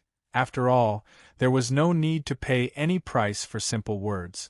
Anyway, it was a cycle of, "I am sorry, I will do it again next time." "If you want to apologize, you should." Asliers was just about to say something when he felt the black dragon's gaze sharpen. He used his perception to cover the front and found that at the top of a hill far away, a giant snake with 9 heads appeared at the end of his vision. The giant snake raised its head high and roared repeatedly. As it roared, a black cloud of viper rushed out from under its body and spread towards the valley battlefield. This deformed little snake is the child of that bastard Tiamat? Although he knew that it was impossible, Asliers still wanted to mention the Dragon Queen. No, Caesar said, taking a step forward. Hydra Monet, one of the derivatives. Kill it, kill it. Okay. Chapter 452. The serpent wantonly stretched its body, its massive body rampaging through the northern border of Eschen without any fear, crushing countless trenches and villages. Its target was the Blackwing clan that was swarming forward like a tide. However, its massive body clearly slowed down the movements of this spawn. Although its cumbersome and slow body was full of strength, it was difficult for it to hit the nimble radiation wyvern. It could not be said that it was sluggish, as the nine-headed serpent's movements were just as nimble, but its massive body seemed to be much slower in the face of smaller creatures. This was a feeling shared by the dragons, especially Caesar. The barbaric actions of the serpent had obviously attracted the attention of many of the Blackwing clan. These wyverns that lived in the Empire flapped their wings and looked at this massive creature, and then became excited. Most of the Blackwing army were bloodthirsty monster clans, but in the Empire, they had to obey the laws of the imperial court at all times, suppressing their natural instincts. To the fearless wyverns, war was their ultimate goal, and the sudden appearance of a powerful opponent was enough to excite them. Screech! The wyvern leader hovered in the air and let out a ferocious howl. Then, it ignored the swarm of vipers on land and roared as it charged towards the gigantic snake that was as majestic as a mountain. Following closely behind it were swarms of equally excited radiation wyverns. This was not just an example. If one were to look at the entire battlefield from above, the wyverns rushing over from all directions were like moving black clouds, so many that it was despairing. The wyverns did not have any natural enemies in the Blackwing Empire, and their numbers over the past few decades were just too great, so much so that just this army alone was a terrifying force. If the Blackwing Empire were to wage war against other countries, just the wyverns alone would be enough to bring chaos to half of the country. Without the Black Dragon Emperor's restraint, they almost immediately gave up on the Viper Dragons, and all of them swarmed towards the roaring serpent. Roar! The serpent with wyverns crawling all over its body roared furiously, its 9 heads attacking one after another. Soon, it began to roll on the ground, trying to throw these annoying little things off. This serpent's body was more than 100 meters long, and its body was as heavy as a mountain. The rolling movement in the northern border of Eschen shook the earth, and from the cracks in the ground, more viper dragons and hell spiders crawled out, attacking the wyverns. Soon, the Hydra realized that the effect of such struggling was worrisome. It raised its head high, and all 9 pairs of eyes glowed, and began to use its magic ability, restricting the movements of all the wyverns around it. All disobedience will be dealt with. The serpent let out a low roar, and in the short period of time, the Hydra stopped all its movements, opening its mouth, inhaling, sucking a huge amount of gas into the serpents, forming a storm that was gathering Hydra. 9-colored breath. In an instant, a violent wind blew, and in the storm, countless ruins, debris, and corpses were swept up, blurring everything in sight.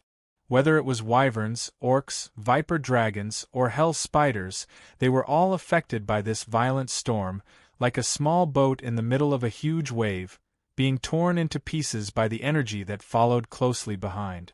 Under the fierce wind, many small things that were usually inconspicuous became deadly weapons.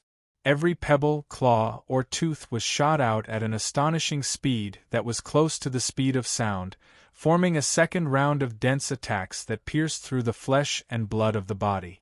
The serpent Hydra Monet was able to defeat the ancient golden dragon Stannis, which meant that it was much stronger than the average legendary creature, and was the most powerful monster among the Monet's spawns.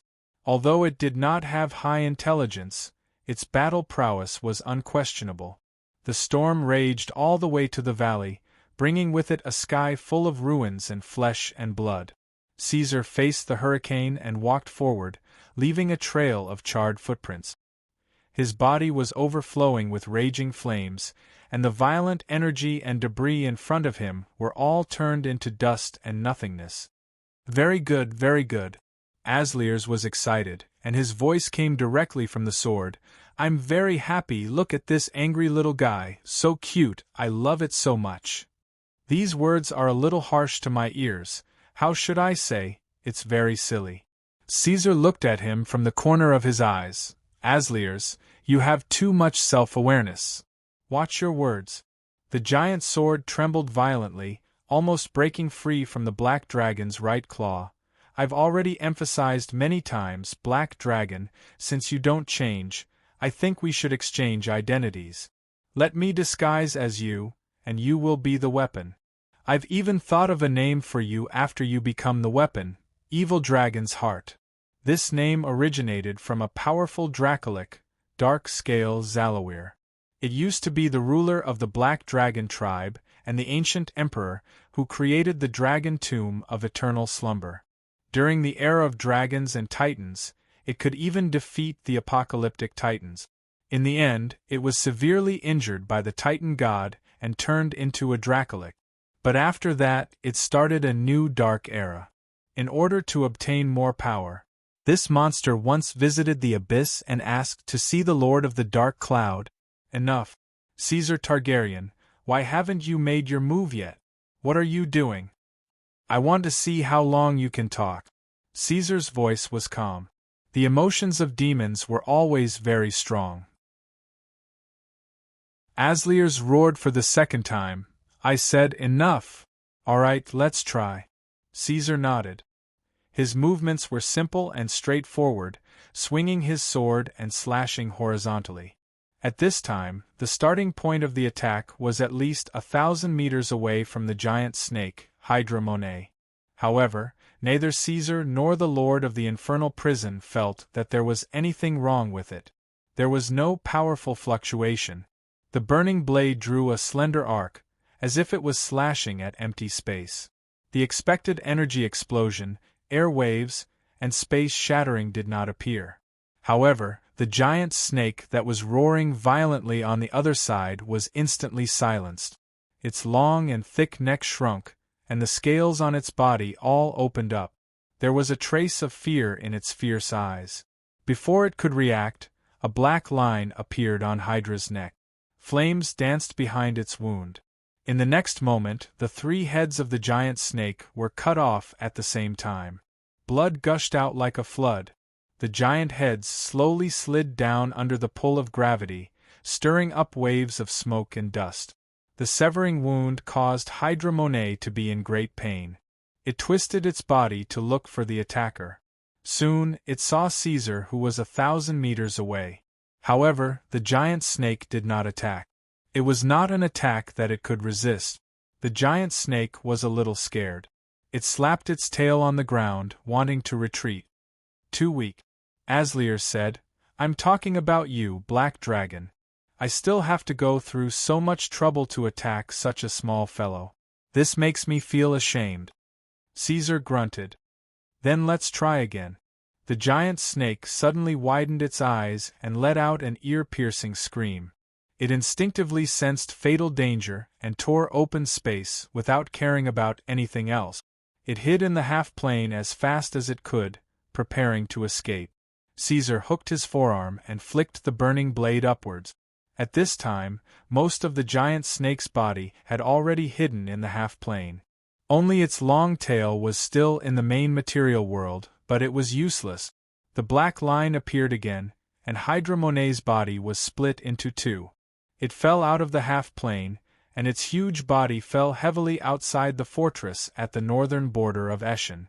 Not only that, the previous attack had made the lord of the infernal prison notice the self-healing ability of the giant snake. He would not give it any more chances. The flames grew vigorously on the giant snake's wound, spreading rapidly until its flesh and bones were devoured into ashes. Chapter 453. Gaul suddenly lowered his body and swung his axe at the spider's legs, causing it to lose its support and fall forward. However, as a savage from the first era, these spiders had excellent reflexes. They bared their fangs even before they hit the ground, venom shooting out of their mouth. The great chieftain wasn't going to make a mistake in front of a single spider. He turned his body so that his back was facing the venom, and spun with his axe. His armor blocked the venom as he cut it open, separating the spider from the top. Gaul raised his head and looked in the direction of Eshen's fortress. He took a deep breath and shouted, "Quick! Clear this area, we need to meet up with the Wyvern clan and reinforce the front lines." As he spoke, he helped a warrior beside him cut down a snake-scorpion beast. The Orc chieftain's army was flanking the Blackwing Legion, and they had also been attacked by Monet's monsters. The Orcs didn't know much about these monsters, so they panicked at first sight. However, they quickly stabilized themselves under Gaul's orders, and began to fight the Neros, snake-scorpion beasts, and viper dragons in the valley. With the appearance of Hydra Monet, the Blackwing Wyverns immediately changed the focus of their attacks, attacking the Hydra Monet instead. The increasing pressure on the front lines caused Monet's army to retreat en masse, reducing the number of enemies the Orcs had to face. Now, Gaul wanted to clear this area as quickly as possible and move forward. This way, they could quickly reinforce the Wyverns on the main battlefield and cover the advance of the armored goblin army. The Orc chieftain waved the heavy axe in his hands and charged forward again.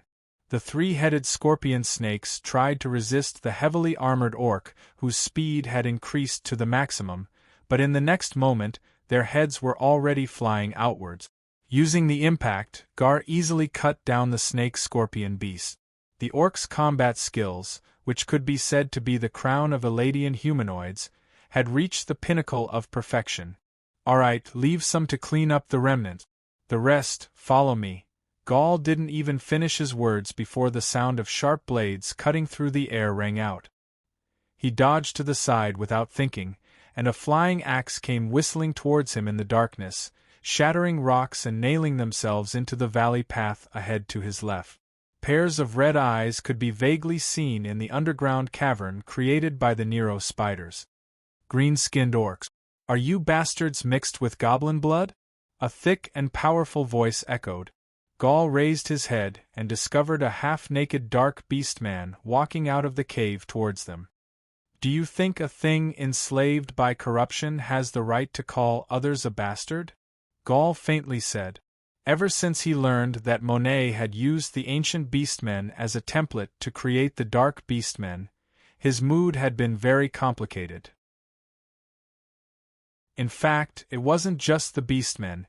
Even Caesar had deliberately avoided them from meeting the Dark Beastmen. But unexpectedly, the two sides still collided in the end. Decay, slavery, meaningless clichés. "We are fighting for Monet, and you are fighting for that black dragon. You say that we are enslaved, but are you not?" At this time, the Dark Beastmen had already approached them. Gaul noticed that their leader was exactly the same as the Dark Beastman spawn described in the Alliance's intelligence report, Kaladin Monet. Without a doubt, this guy had been resurrected by Monet. Kaladin stared into Gaul's eyes and continued his previous sentence.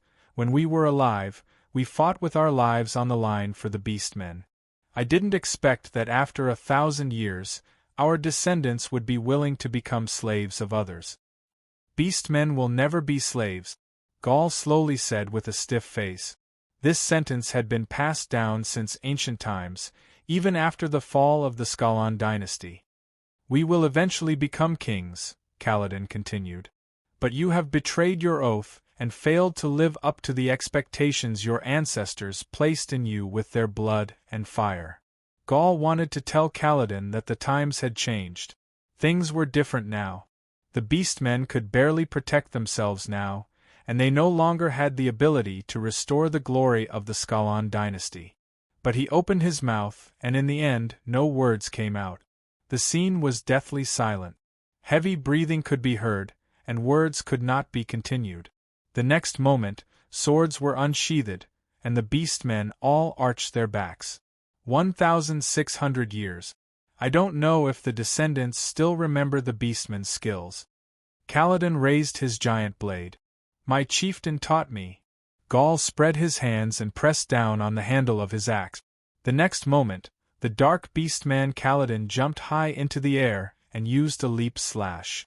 This move was very important among the beastmen's many combat skills, and it was almost synonymous with their battle skills. Bang!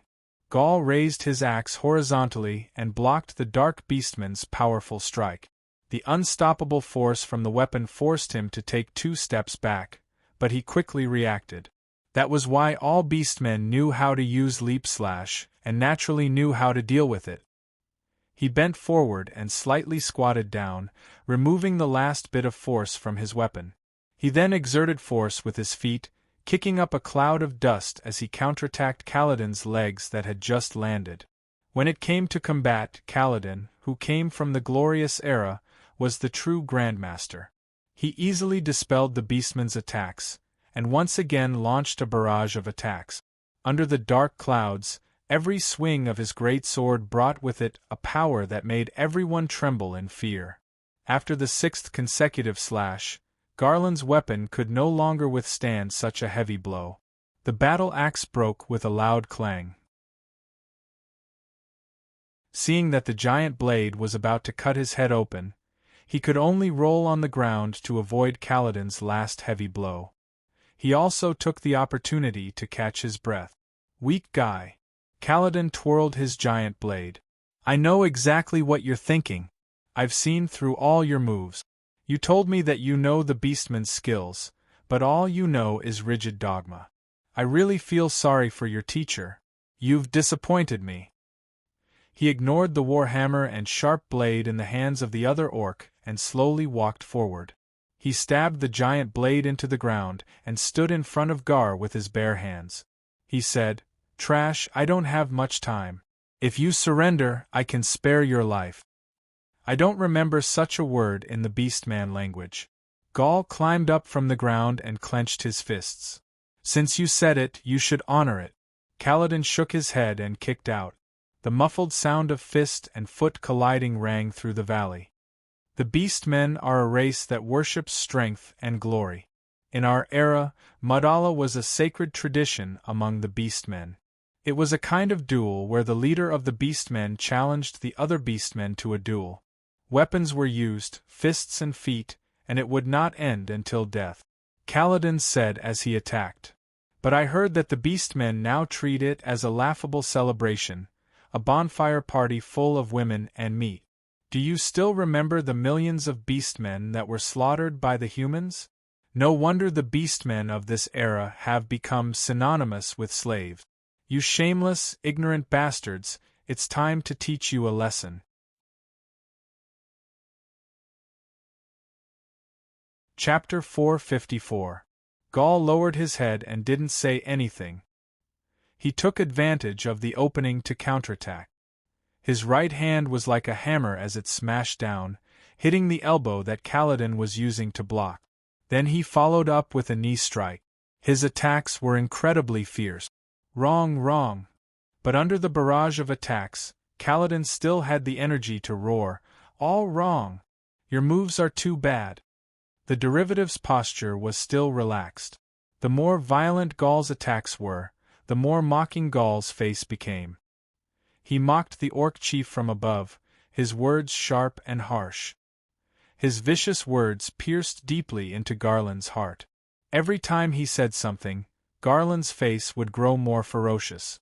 The veins on his face pulsed with anger, and his pupils glowed a terrifying dark green. The fist swept over. For the first time, Kaladin's expression became serious. He was forced to retreat and put some distance between them.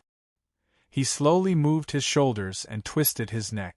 Dragon bloodline? Kaladin stared into Gaul's eyes. How pitiful! In the glorious era, only the most lowly tribal chiefs who couldn't use their bloodline power would choose to borrow the power of other creatures.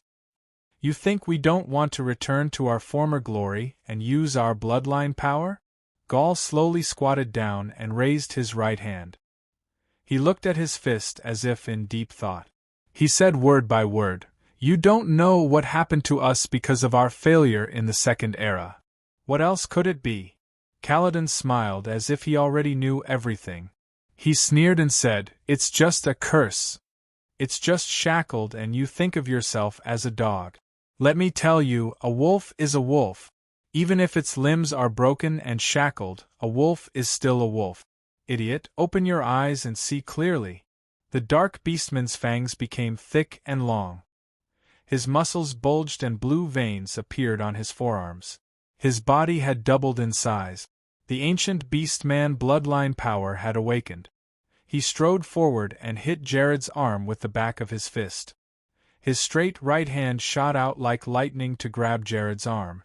Kaladin had reached the legendary realm all of a sudden, and the sudden change in his speed was hard for people to adapt to. He grabbed Jared's arm and used his 5 fingers to grab the orc chief's shoulder blade.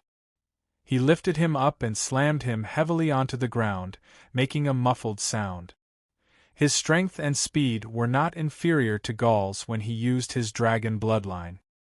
He was even stronger and beat the Beastman tribal chief until he couldn't raise his head. Both Beastmen and Dark Beastmen, they were watching the battle from the sides. This was clearly a Madala of the Second Era, but he did not kill Garland immediately. Instead, he smashed him to the ground again and again. Garland's roaring attacks were all defeated and defeated. Too slow. Every attack was blocked and Kaladin roared, "Is this all the descendants we've risked our lives to continue? Is this all you've got? How humiliating." Gaul felt as if his nerves were on fire. Kaladin clearly had the ability to defeat him, but he only used this method to injure him again and again. It seemed like he was going to beat him until he couldn't get up. This kind of feeling of helplessness was the worst. He got up, punched, and was knocked down. He got up again, punched, and was knocked down again. Again and again, until Gaul's vision blurred. When he punched, Gaul thought of the tribe. Not the huge Beastman tribe in the Blackwing Empire, but the Stone Crow clan in the wilderness. The Beastman's habitat in the Blackwing Empire was a peaceful and prosperous town. As the current tribal chief, Gaul lived in a clean and bright house. But in the middle of the night, he felt as if he was in a dilapidated cave in the wilderness of the Stone Crow clan. His nose was filled with the smell of bacon and fur. When he decided to get up, the world suddenly turned upside down. A violent green dragon and an army appeared in front of him. The old tribal chief Save's sparse hair floated up under the effect of magic. He roared at Gaul to leave. Gaul realized that he couldn't do anything. He could only wake up from his dream. His eyes were filled with burning bones and tattered gray robes. If he could become a little stronger, he might have a chance to jump up and kill the mother of poison, Sylvia. In that case, the old tribal chief wouldn't have to die. That was why Garland worked so hard. He was no longer young, and his position was at the top of the Orc clan. Normally, at this age, the great chieftain should be eating meat and drinking wine every day, taking care of his subordinates, thinking about how to obtain more power and gain more benefits for the Orc clan in the Empire. However, Garland's mind was only filled with thoughts of becoming stronger and stronger. When Save died, he could only watch. When the Black Dragon killed the Green Dragon, he could only watch.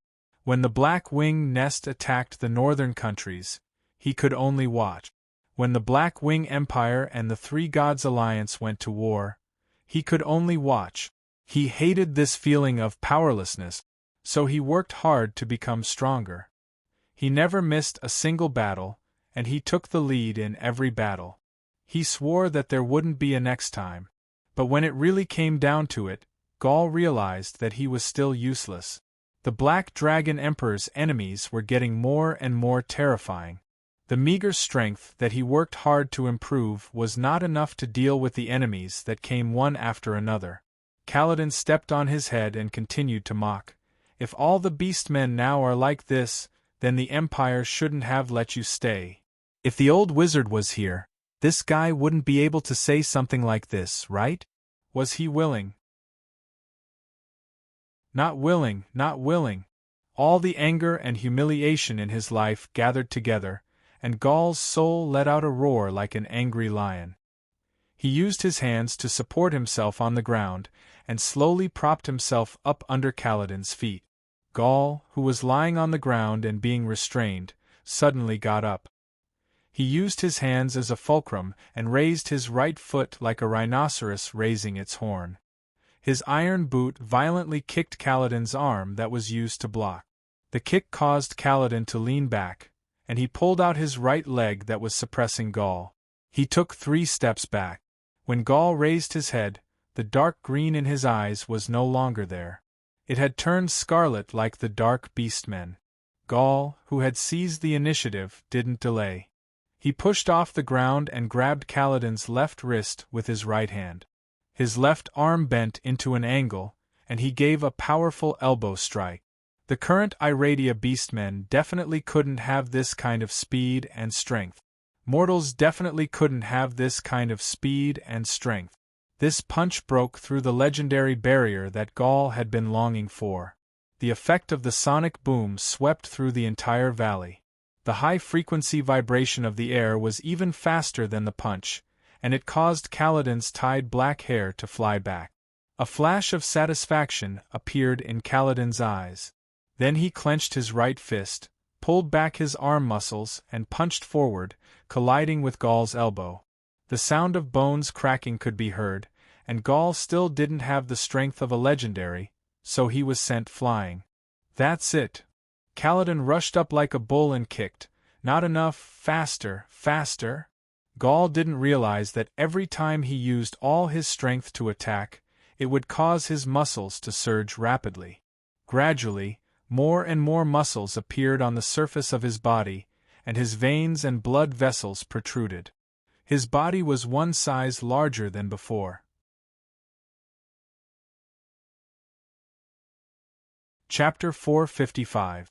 Bloodline. An orc rubbed his eyes and muttered to himself.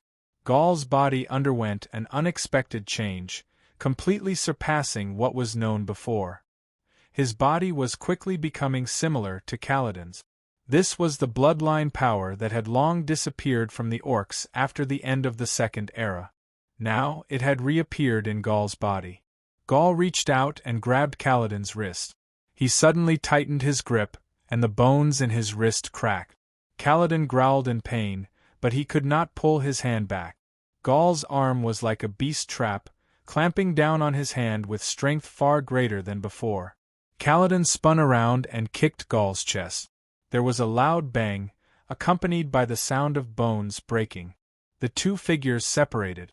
Kaladin spun 360 degrees in the air and flipped down. Gaul crouched, his muscles rippling like boiling water. He opened his mouth and spat out a mouthful of bloody phlegm. He took a deep breath, inhaled a large amount of oxygen, and then slowly stood up. "It seems like you've done your best." Kaladin looked at him and said, "In the glorious era, this kind of strength was the basic quality needed to become a true chief. Legends are just the beginning." "But you've already finished," Gaul said. Both of them pushed off the ground at the same time, their bent knees exploding with extraordinary strength. It was hard to imagine how an orc could maintain such a fast speed with such a huge body. Gaul and Kaladin wrestled with each other on the flat valley. Every time they collided, there would be a deafening boom. They chased each other, and the shock waves from their fists and feet made people feel real pain. It was rumored that legendary warriors could bathe in magma. This was their strength. The two of them exchanged punches and simultaneously retreated.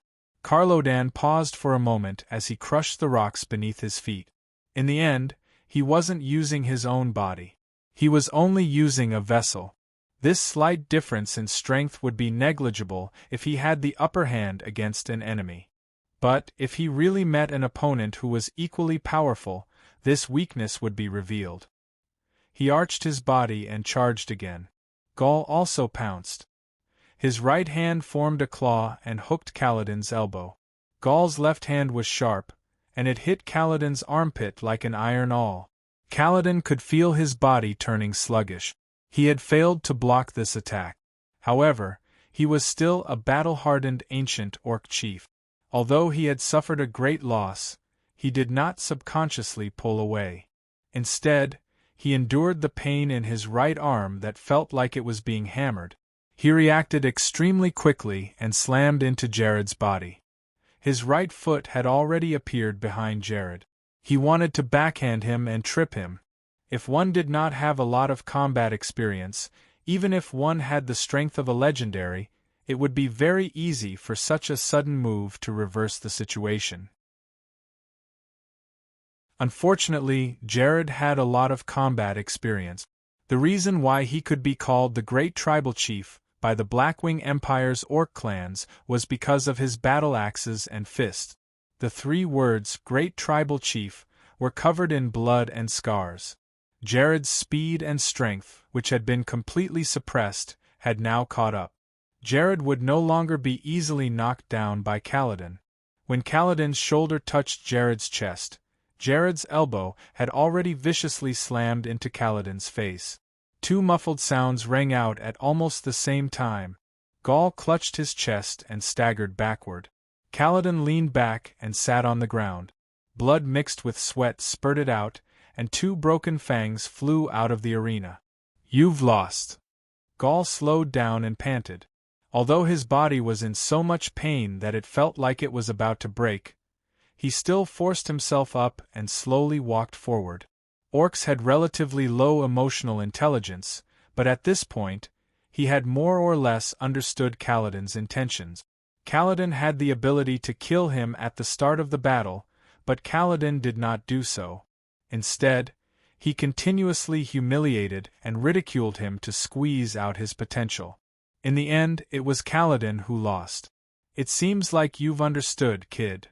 Kaladin raised his head and looked at him, his teeth full of blood. "This is your goal?" Gaul panted. "Monets will forced me to come here. To be honest, I didn't think that my opponent would be a descendant of the orcs." He smiled. "I wanted to see if my descendants were qualified. If they were really that bad, you would already be dead." "So, the curse isn't real, right?" "Of course it's real," Kaladin said with certainty. "Children like you will probably never be able to reach the legendary realm. That's our fault. The defeat of the Second Era brought great suffering to the orcs. It's 1,000 times harder to break free from the shackles than before." "Thank you." Gaul took a deep breath and seemed to use all his strength to say 2 words. "Ancestor. There's no need to thank me, but you have to remember that you can't lift the curse on the orcs with your own strength. That black dragon is very, very strong. Since you're fighting for it, if you have the chance, you can try to ask." Kaladin suddenly stopped talking halfway. His eyes were bloodshot. His muscles surged again, and there was the sound of bones moving in his body. His shoulders trembled violently. As his bones changed, killing intent surged out of Kaladin's body like a tsunami. A completely different aura spread out, and a powerful force flowed on the surface of his body. He reached out his hand, and the dark giant sword returned to his hand. Garland's pupils instantly shrank to the size of needles. He did not know what had happened to Kaladin's body, but this was definitely not a power that they could resist at the moment. Perhaps even Silly Husky and Nero, the leader of the Black Wings, would not be able to do so. The rumbling was deafening, and the next moment, it turned into ashes and turned into nothingness. It was as if 2 paintings had suddenly switched. The dark giant sword in Kaladin's hand was now stabbed into his own chest. "This is..." Gaul was confused. "You don't need to understand. This has nothing to do with the orcs." Kaladin spread his legs and sat down. He loosened his grip on the giant blade, and his breath returned to normal. Blood quickly seeped out of his chest and back. "Can you come closer, kid?" "Okay." Gaul thought for 2 seconds and nodded. He took a few steps forward, bent down on one knee, and looked at Kaladin. "What's your name?" "Gaul." "What's your surname?" "Gaul Stone Raven." Since the fall of the Second Era, many famous orc surnames had disappeared under the continuous pursuit of the humans. Most of the surviving orcs did not have their own surnames, and could only use the surnames of the tribes that they had regrouped with, just like the current Northern Fox and Wolf clan. Stupid, change it. How about Scaran? Kaladin's dark face showed a faint smile. Gaul Scaran. Okay. Gaul bowed and lowered his head in front of Kaladin. Kaladin placed his palm on Jarl's head and said in a very low voice, Prince Kaladin Scallan, I permit you to use the surname Scallan. I swear by my blood that I will bear witness to the descendants of the orcs inheriting the name of their ancestors. With every word, a large pool of blood gushed out of his mouth. His voice was very weak. Are you leaving? Times have changed. Perhaps the Iradia orcs will no longer have the qualifications to reach the peak. Kaladin smiled and raised his weak hand to hit Gaul's chest. But kid, even if you can't restore the glory of the past, you still have to become a very powerful person. These were the last words Kaladin said in his life. He closed his eyes after saying this. His soul couldn't go to the divine kingdom, nor could it enter hell. If it scattered, it would only dissipate with the wind. Even if Monet resurrected a dark orc spawn in the future, it wouldn't be Kaladin anymore. Gaul sat on the ground weakly. His eyes were blank, and his limbs didn't seem to belong to him. Chapter 456. North of the Eshin Mountains, the cold wind that the locals called Soon was blowing across the white plains. The snow had melted, and the vast plains were like an endless sea. The rolling hills were like the waves on the sea.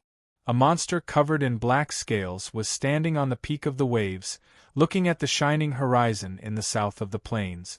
The sword in his hand was deep black, but it was shining with a flame-like luster. The hilt of the sword was embedded with a beautiful molten core, and the power flowed along the lines of the sword. It's over. Caesar looked at the wyverns and orcs rushing into the northern border of Eshin. The armored goblins were also approaching. He knew that the outcome had been decided. No matter how intense the battle between the metal dragons and the pentashade dragons was, Monet's army had been defeated. In the following days, these guys would face a period of continuous pursuit until they retreated to the hinterland of the kingdom of EBS and reorganized themselves. He's really strong, Asliers thought as he felt the power surging in Black Dragon's body. He had once fought the Black Dragon to the death and knew that Caesar Targaryen was a tough opponent. However, at that time, the Infernal Monarch's perception of the Black Dragon was only that he was a tough guy. It was only until the comparison that the gap between them was revealed. When they faced the Hydra together, Azraels clearly knew how strong this temporary companion was. The power of two demigods was not as simple as 1 + 1. They worked together to kill the 9-headed serpent, which was at the peak of legendary. It was as easy as cutting a worm. When Asliers was looking at Caesar, Caesar was also staring at him. The Black Dragon was not surprised by the power of the Lord of the Abyss, because he had already predicted it. He was re-examining the conditions to divide the divine fire equally. It was said that the powerful Lord of the Abyss could threaten the gods with the virtual divinity. Was Asliers planning to do the same? How boring! The Lord of the Infernal Prison said lazily, if it can't find any other powerful force other than Monet himself, then there's really no suspense in this war. Even if it's just Monet, he's not someone we can deal with, Caesar said. He knew himself very well. Even though he was the Emperor of the North, he was not arrogant for no reason. Monet had once fought with the Dragon God and Dragon Queen. Although he was only a god in the form of the main material world, he was still much stronger than Caesar and Asliers. Even if it was unlikely that Monet would still have the same power 7,000 years later, this battle would still be difficult. What are you going to do next? Asliers asked tentatively. Let's go back. Caesar carried the Lord of the Infernal Prison and turned around. It's not a good habit to be quiet.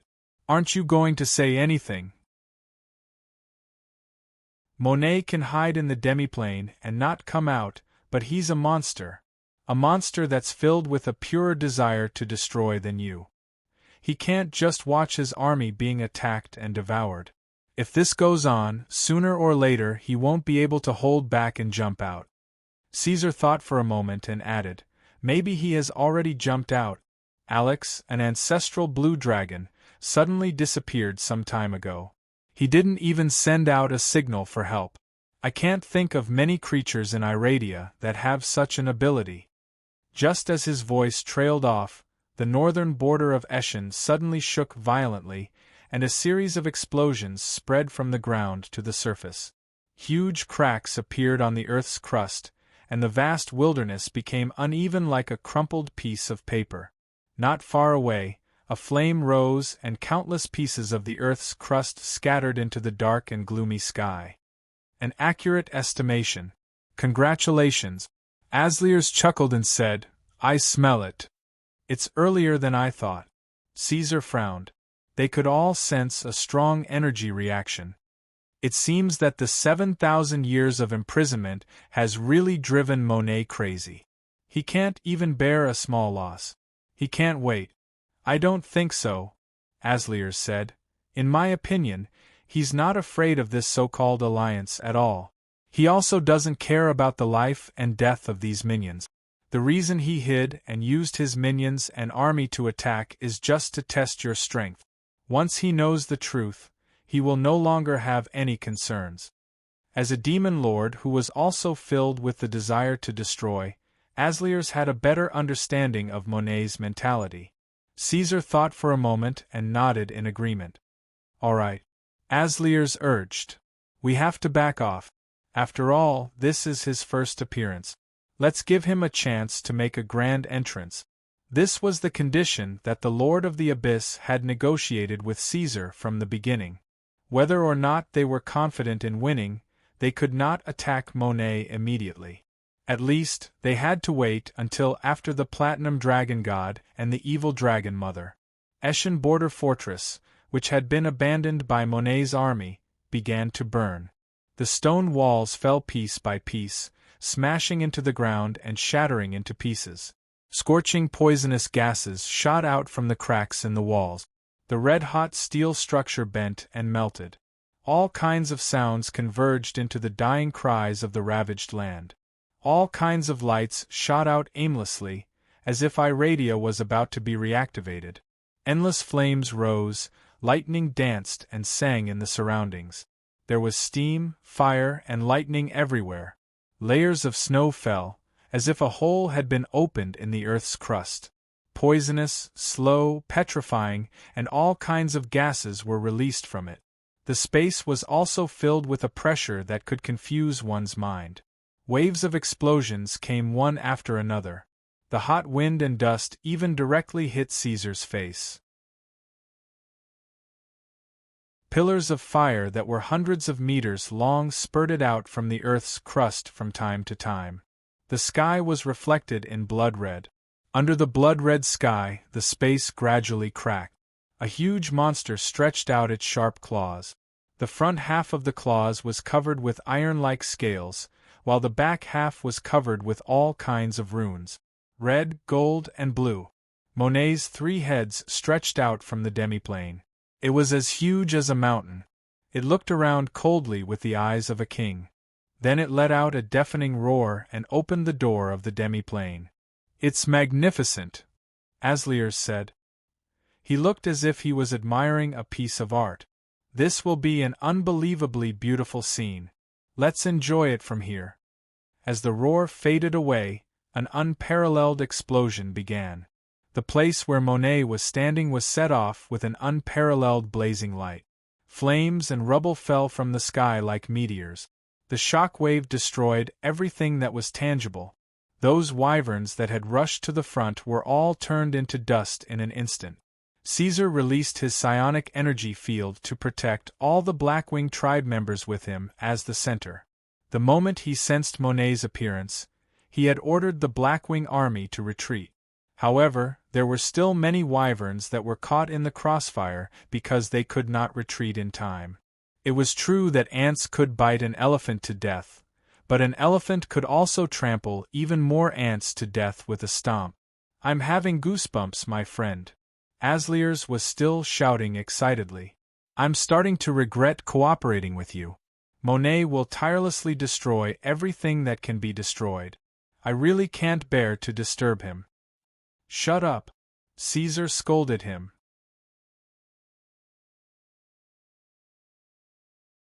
Chapter 457. "How dare you?" Asliers shouted back even louder. "Black dragon, who do you think you're talking to?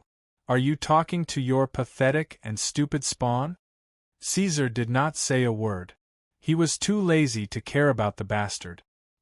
He raised his head and looked at the ferocious beast in the distance. The scenery at the northern border of Eschen was very beautiful. The forest between the hills and the mountains blended with the mottled red of rust. It was like a colorful painting on an oil canvas. It depicted the vast foggy valleys of the province of Eschen and the large number of basins and plains between the hills. But when Monet appeared here, everything was destroyed. Storms and raging flames were everywhere. When the shock wave passed, the temperature dropped to the point where it was enough to make mortals tremble. Monet growled. It killed every living thing that got close to it, including the monsters that were loyal to it. Every move of a monster of this level was destructive. Even Monet himself could not guarantee that no one would be harmed when he launched an attack. It was just like how Caesar would always attack the Black Wing army when he went all out. Huff! Monet suddenly blew out a huge breath from his nostrils. He turned his gaze towards the direction of the battle. Asliers instantly extinguished his power. Caesar also unconsciously tightened his grip on the hilt of his sword. Monet raised his mountain-like head, trying to see what the enemy was. But before his pupils could fully focus, the world suddenly turned pure white. Boom! In an instant, a huge beam of light as large as a mountain tore through the sky and descended from the sky. Dense lightning bolts danced in the sky. The beam of light suddenly hit Monet's arched back. Divine punishment! Those scales that were harder than the city walls let out a crisp sound. In Caesar's vision, all the scales on Monet's body opened up at the first moment when he was attacked. He let out a painful roar. His 9 heads were dancing wildly. The intense pain was constantly being fed back to Monet's consciousness through his body. To him, such an injury was not fatal, but the pain was unbearable. But compared to the intense pain, there was another thing that Monet cared about more.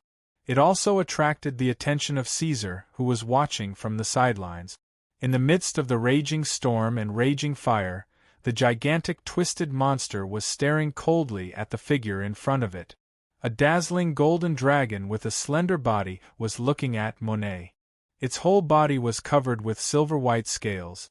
Even under the dim light, it still reflected a beautiful radiance. Its cat-like eyes were deep blue, glowing with a pale blue radiance like the midsummer sky. This was the first time Caesar saw Bahamut the dragon god appear in the natural form of an apostle. Obviously, when Monet stepped out of the half-plane, the dragon god had already noticed him. As a good god, Bahamut would not allow Monet to kill more lives. He immediately appeared in front of the monster. Monet knew him and knew who he was. The relationship between the dragons and Quell Dorii could be traced back to 7,000 years ago. They had fought before, and the other party was the source of their suffering. Monet certainly would not forget. Bahamut. Monet's eyes, which were originally filled with rage and the desire to destroy, suddenly became calm and serious. Monet, you have made me angry. The platinum dragon god stared at Monet and showed a look of disgust. This kind of emotion was rarely seen in this kind of god. He said, "This is true blasphemy. Ignorant and fearless Quell Dorii, you have not even seen the true face of Io, but you want to create the ancestor of all dragons. Do you know that our father is one of the most powerful creatures in the astral world, the father of all the dragon gods? Monet, after 7,000 years, do you feel ashamed of Quel Dorii? Do you have any regrets? No. Monet's rumbling voice reverberated between heaven and earth. He opened his mouth and said, I was shackled and imprisoned in a dark alternate space for 7,000 years. 7,000 years, no one cared about me. When I tried my best and finally escaped, why did you still pester me? Quel Dorii has paid the price and disappeared completely. Why do I still have to bear their mistakes? Bahamut was silent for a moment. He did not expect that Monet, a weapon created by him, would say such words. This meant that it had not gone mad, but had continued to improve and evolve in the 7,000 years of captivity. Now, it had completely possessed the thought pattern and emotional characteristics of a normal life. This was no longer a weapon or a tool. The dragon god paused for a moment, then said, Monet, your birth was a mistake. Your existence is a blasphemy to the dragon ancestor. As the ruler of the dragons, I must give you the most severe punishment for your insolent behavior. Mistake, blasphemy. Monet sneered. Since the day of my birth, the rules of the material world have denied my existence. The people see me as a disaster, and the dragons see me as an insult. Even my creator, Quel Dorii, later admitted that I was a failed product. But I did not have a choice, did I? When Quel Dorii existed, I was forced to serve them. Even now that they have disappeared for many years, the dragons will not stop chasing me. You will not let me go, will you? In your eyes, my birth is a mistake. Disappearing with Quel Dorii is the right way to go. But I want to live. What's wrong with me? You asked me if I have any regrets. Now I ask you, noble God, what's wrong with me? Every life has the right to live. This is true, the dragon god said. But you have deprived other lives of their right to live. The cycle of life and death is endless. This is the operating rule of the main material world. I was born in the main material world, and now I have been recognized by the material rules. Everything I do is limited to the material plane. I also accept the sanctions and crusades from material creatures. But gods should not interfere with the operation of the material plane. Monet stared into the dragon god's eyes and said, Ridiculous theory, a dying struggle. The chaotic divine power of the 5 colors appeared, and the 5 great magical powers transformed into the head of a giant dragon. The mother of evil dragons, Tiamat, appeared on the other side. Although she was much smaller than Monet, her aura was much more arrogant and noble. She raised her head and looked at the distorted behemoth that was arguing with Bahamut. Her eyes were filled with hatred. Just looking at you makes me feel nauseous. Despicable scum, your soul should go to hell with your creator, if you have one. Sure enough, you can't understand at all. Monet sneered. His emotions were a kind of disheartened determination. After shaking his head, he suddenly roared. In the main material world, what do you think you can do to me? I will first tear apart your ridiculous illusions, and then slaughter all the dragons in the whole world. Watch carefully. Watch your destruction carefully. As his voice fell, he launched an attack on the dragon god and dragon queen.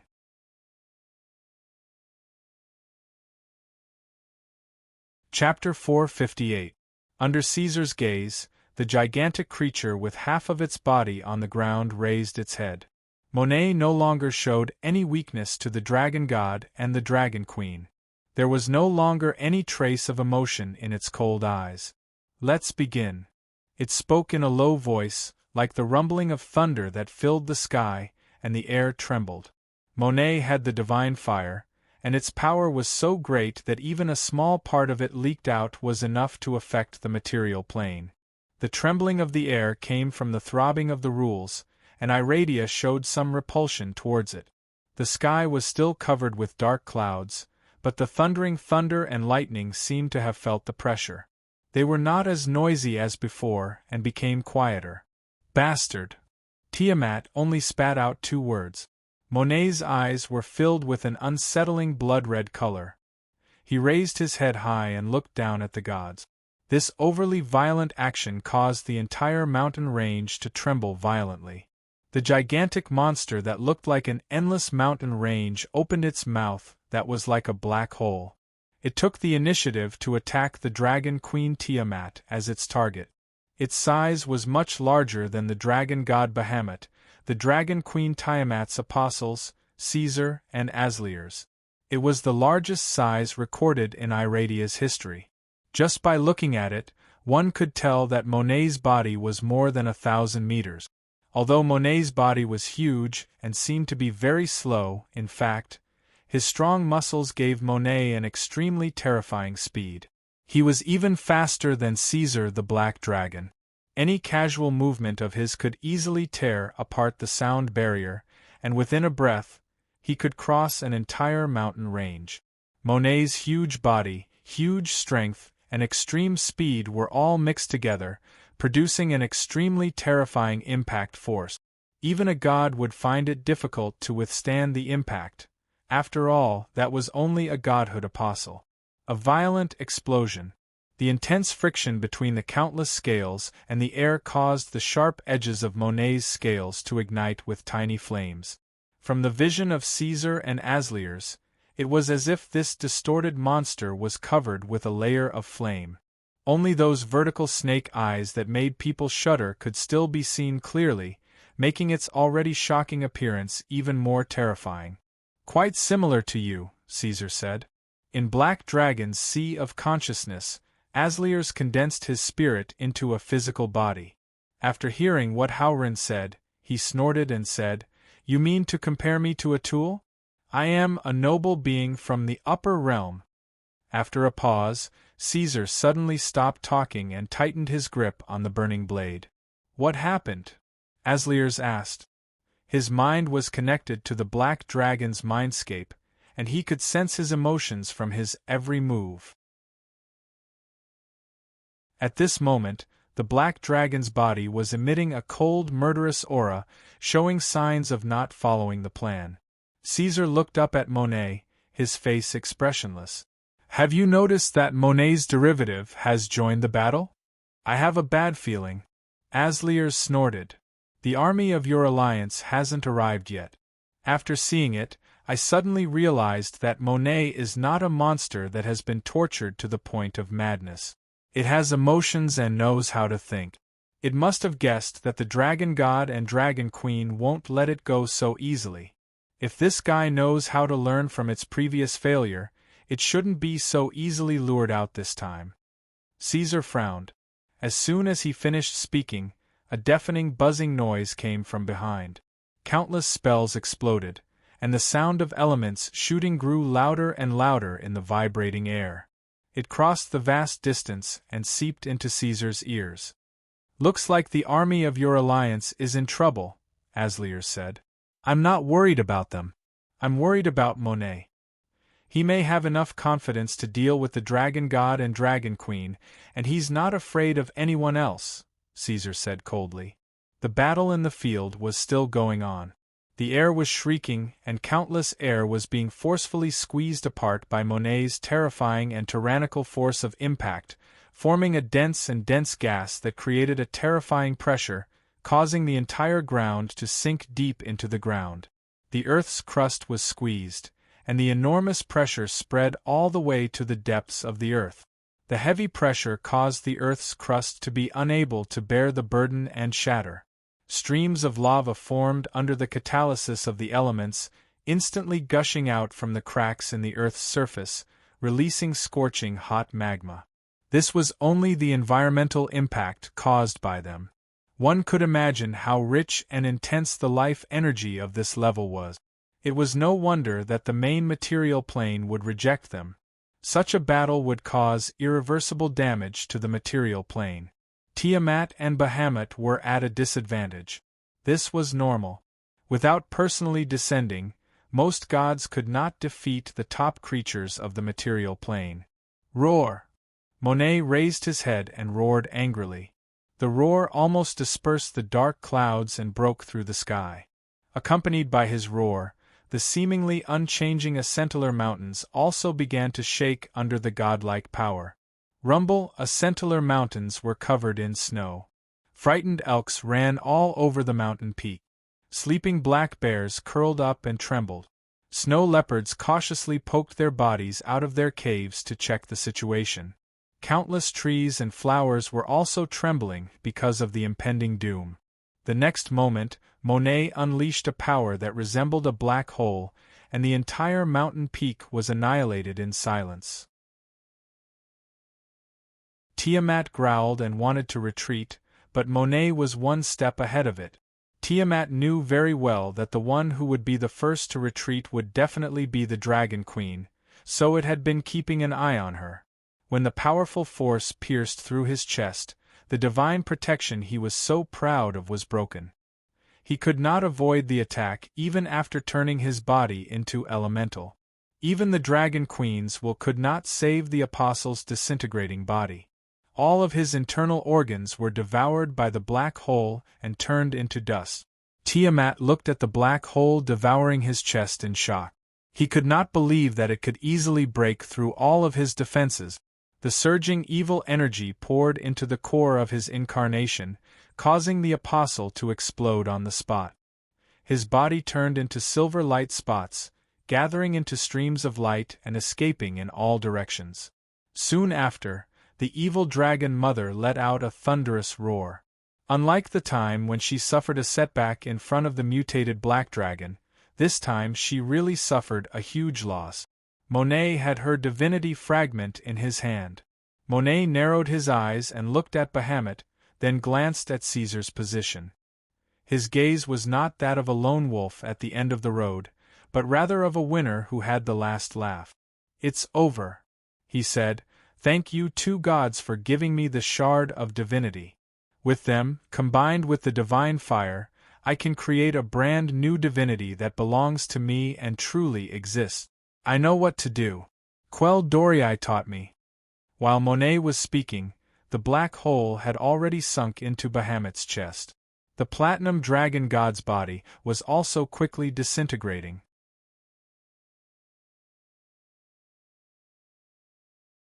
Chapter 459. What do you mean? Caesar asked the infernal lord. Raising the divine fire and reaching the gods, we are the experts in this because this game was passed down from the lords of the upper realm. Asliers curled his lips in disdain and said, "Virtual divinity, you should have heard of it.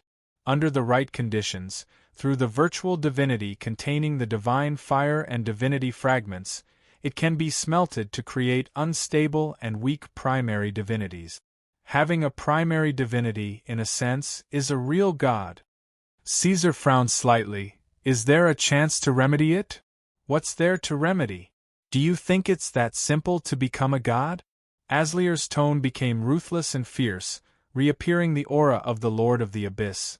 "After getting the primary divinity, if you want to become a god, you have to wait for a while until the astral world rules recognize it. Secondly, those who take this path to become a god can only have weak divine power. Moreover, after becoming a god, all the power comes from faith. Where can Monet find a wide range of believers who can provide strong faith? With its spawns and unintelligent army? This idiot will only become weaker and weaker, and in the end, he will die. The upper realm has existed for tens of millions of years, ahead of Quell Dorii by many generations.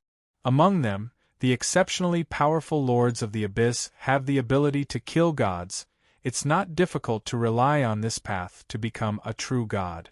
But in the astral world, when have you ever heard of a demon trying this? Because we know very well that it's not worth it, it won't make us stronger and stronger, it will only make us weaker and bring more restrictions.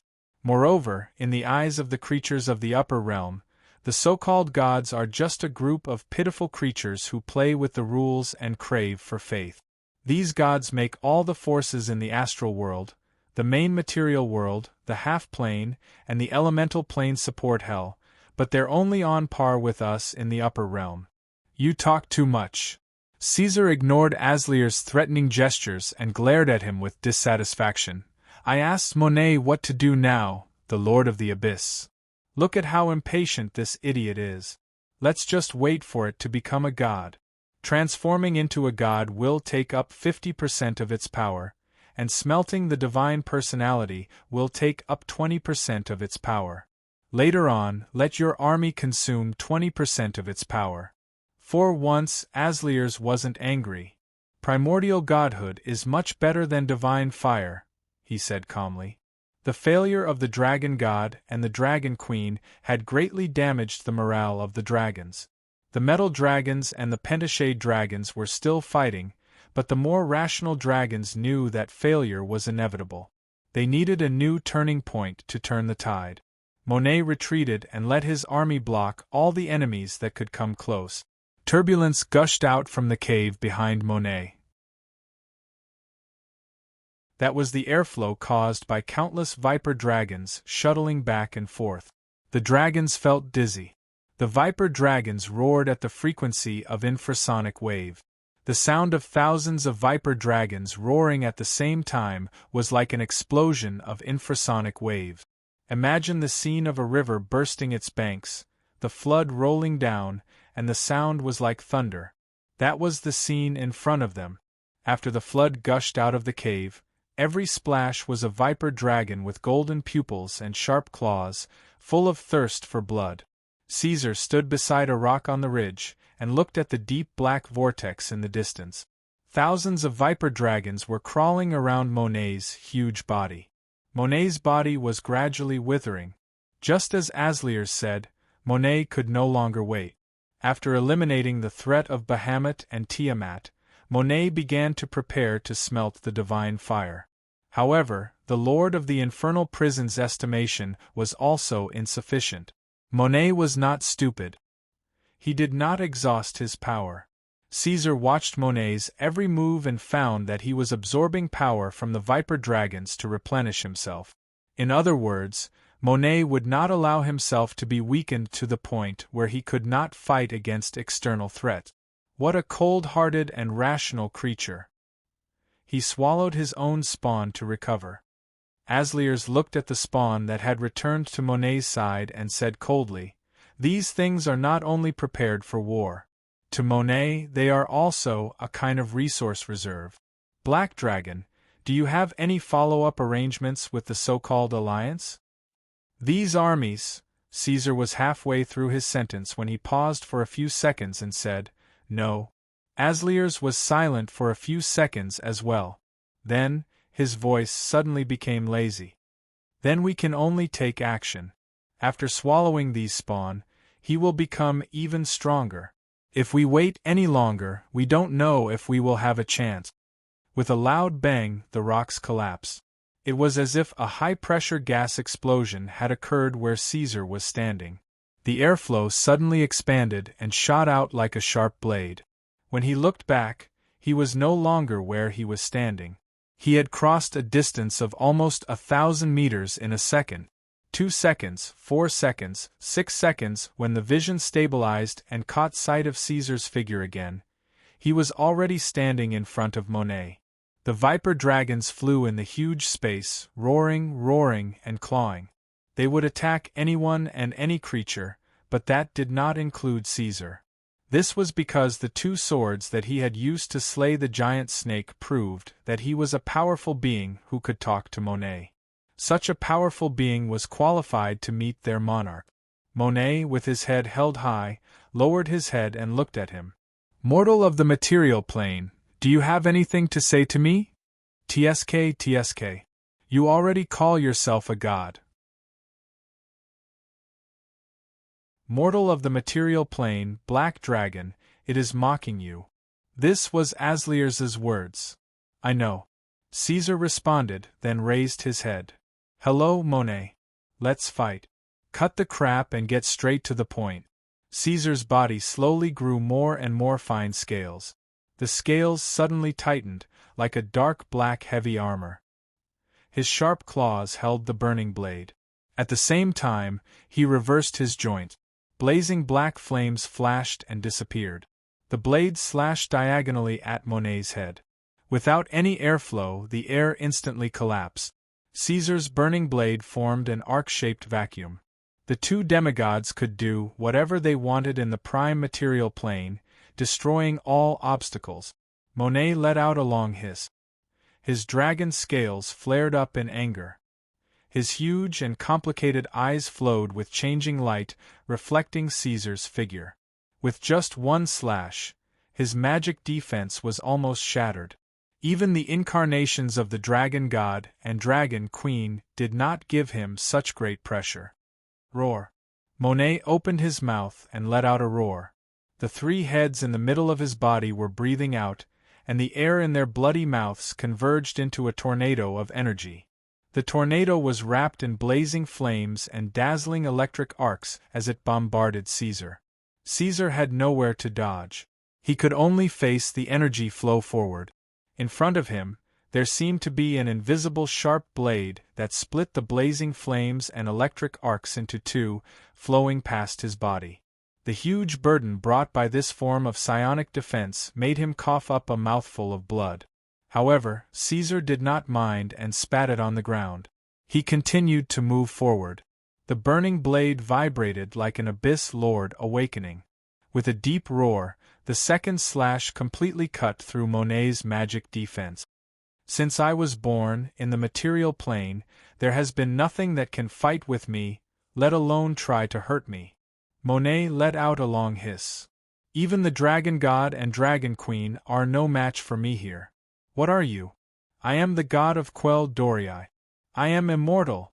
It's time to wake you up, said Caesar. He threw away the sword and the blade stabbed into the mud.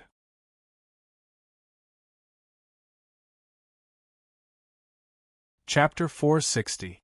Caesar bared his fangs and claws as he appeared in front of Monet in his original form. He didn't say a word as he pounced on Monet. He roared as he ran and flapped his wings. This huge black dragon was moving at an unimaginable speed. The air exploded as a flaming sound cone appeared behind him. A similar sound cone also appeared behind Monet. Both of them were evenly matched as they charged at each other at a speed that captured the sound.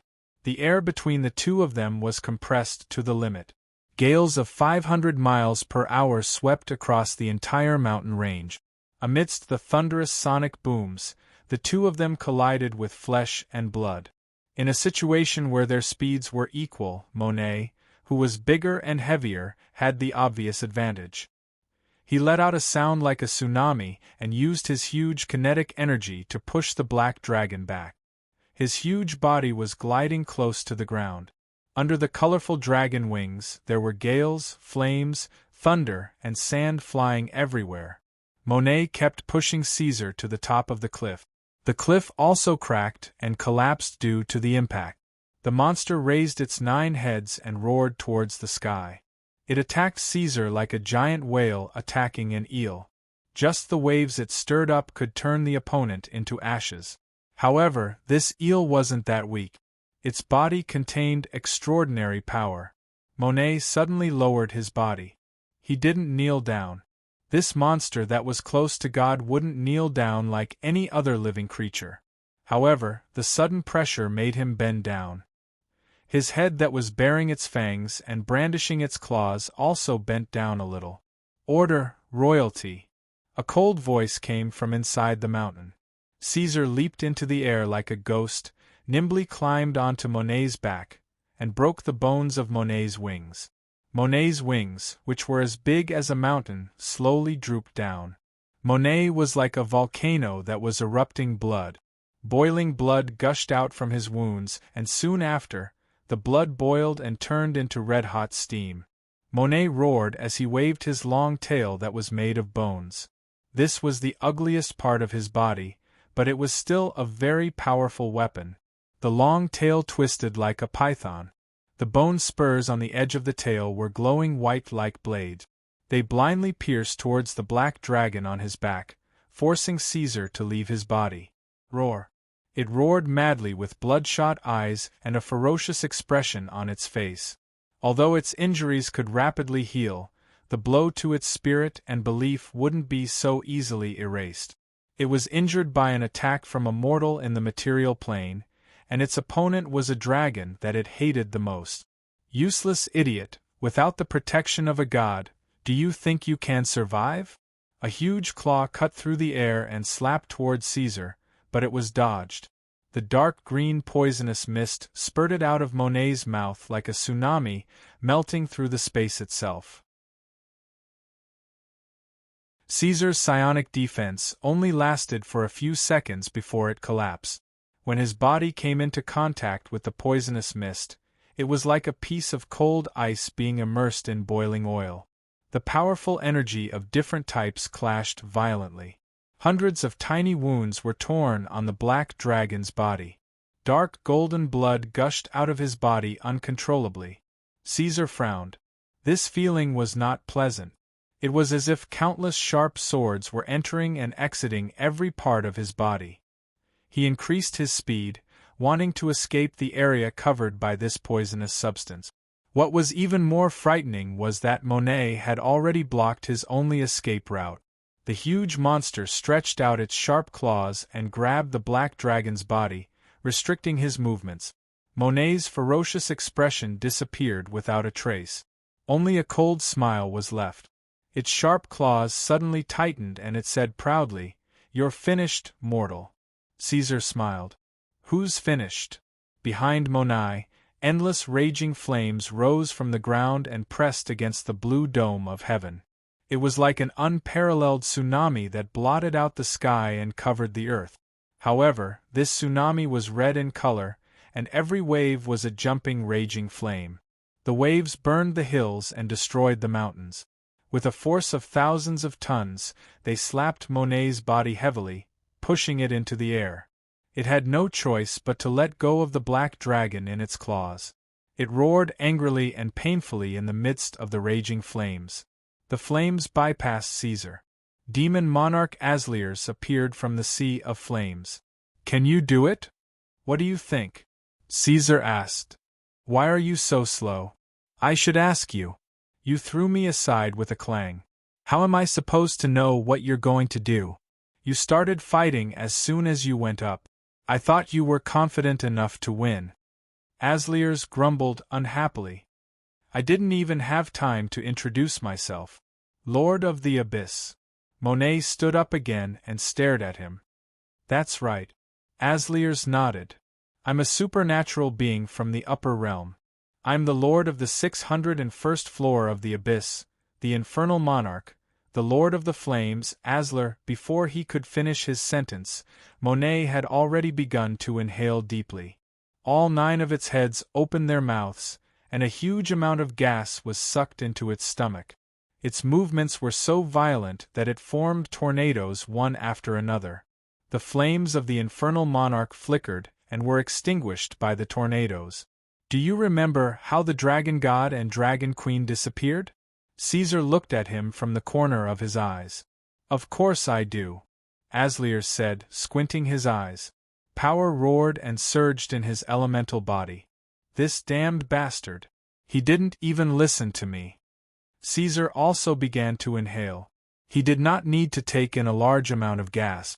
However, the crisscrossing cracks on his chest had been ignited into a blazing golden color. A nuclear fusion reaction appeared in the body of the mutated dragon. An endless stream of nuclear fusion energy was being transported from his heart to the basal blood vessels, spitting sacs, and jaw. There were more obvious reactions on the surface of the black dragon's body. The golden cracks on his chest spread out from the end, like golden threads connecting to Caesar's body. The temperature of the mutated dragon's body rose sharply. It was as bright as the sun. The golden waves spread out in the form of ripples. Boom, boom, boom, boom. Monet attacked first. This time, he did not spit out a black hole. Instead, he spat out a 9-colored breath like the giant snake Hydra. However, the energy reaction was more than a few times stronger. It had the same destructive color as the legendary Bahamut's breath. The strong wind and the flying sand were just the prelude. The 9-colored breath entangled with each other after leaving Monet's mouth and finally became a state of chaos. Caesar opened his mouth. Large particles that could be seen with the naked eye gathered in front of his jaw. Then, as if they had gained kinetic energy, they shot forward rapidly. When the light disappeared, a bright white beam of light erupted from the black dragon's mouth. Asliers was also on the move. He was not a dragon. The end of the energy explosion was not in his mouth but in his eyes. The eyes of the Lord of the infernal prison were filled with raging flames. Then, they converged into 2 red streams of destructive flames. Monet was fighting 1 against 2. He used his chaotic breath to fight against Caesar's fusion breath and Aslier's destructive flames. This was a battle of pure energy intensity. Although Monet was strong, there was still a limit. The Black Dragon Emperor and the Lord of the Infernal Prison were not ordinary demigods. They were the best among the demigods. Therefore, although Monet did not expect it, it was inevitable that he would lose in this battle. After a short stalemate, Caesar and Aslier's energy quickly suppressed Monet, annihilating his chaotic breath and pushing it back.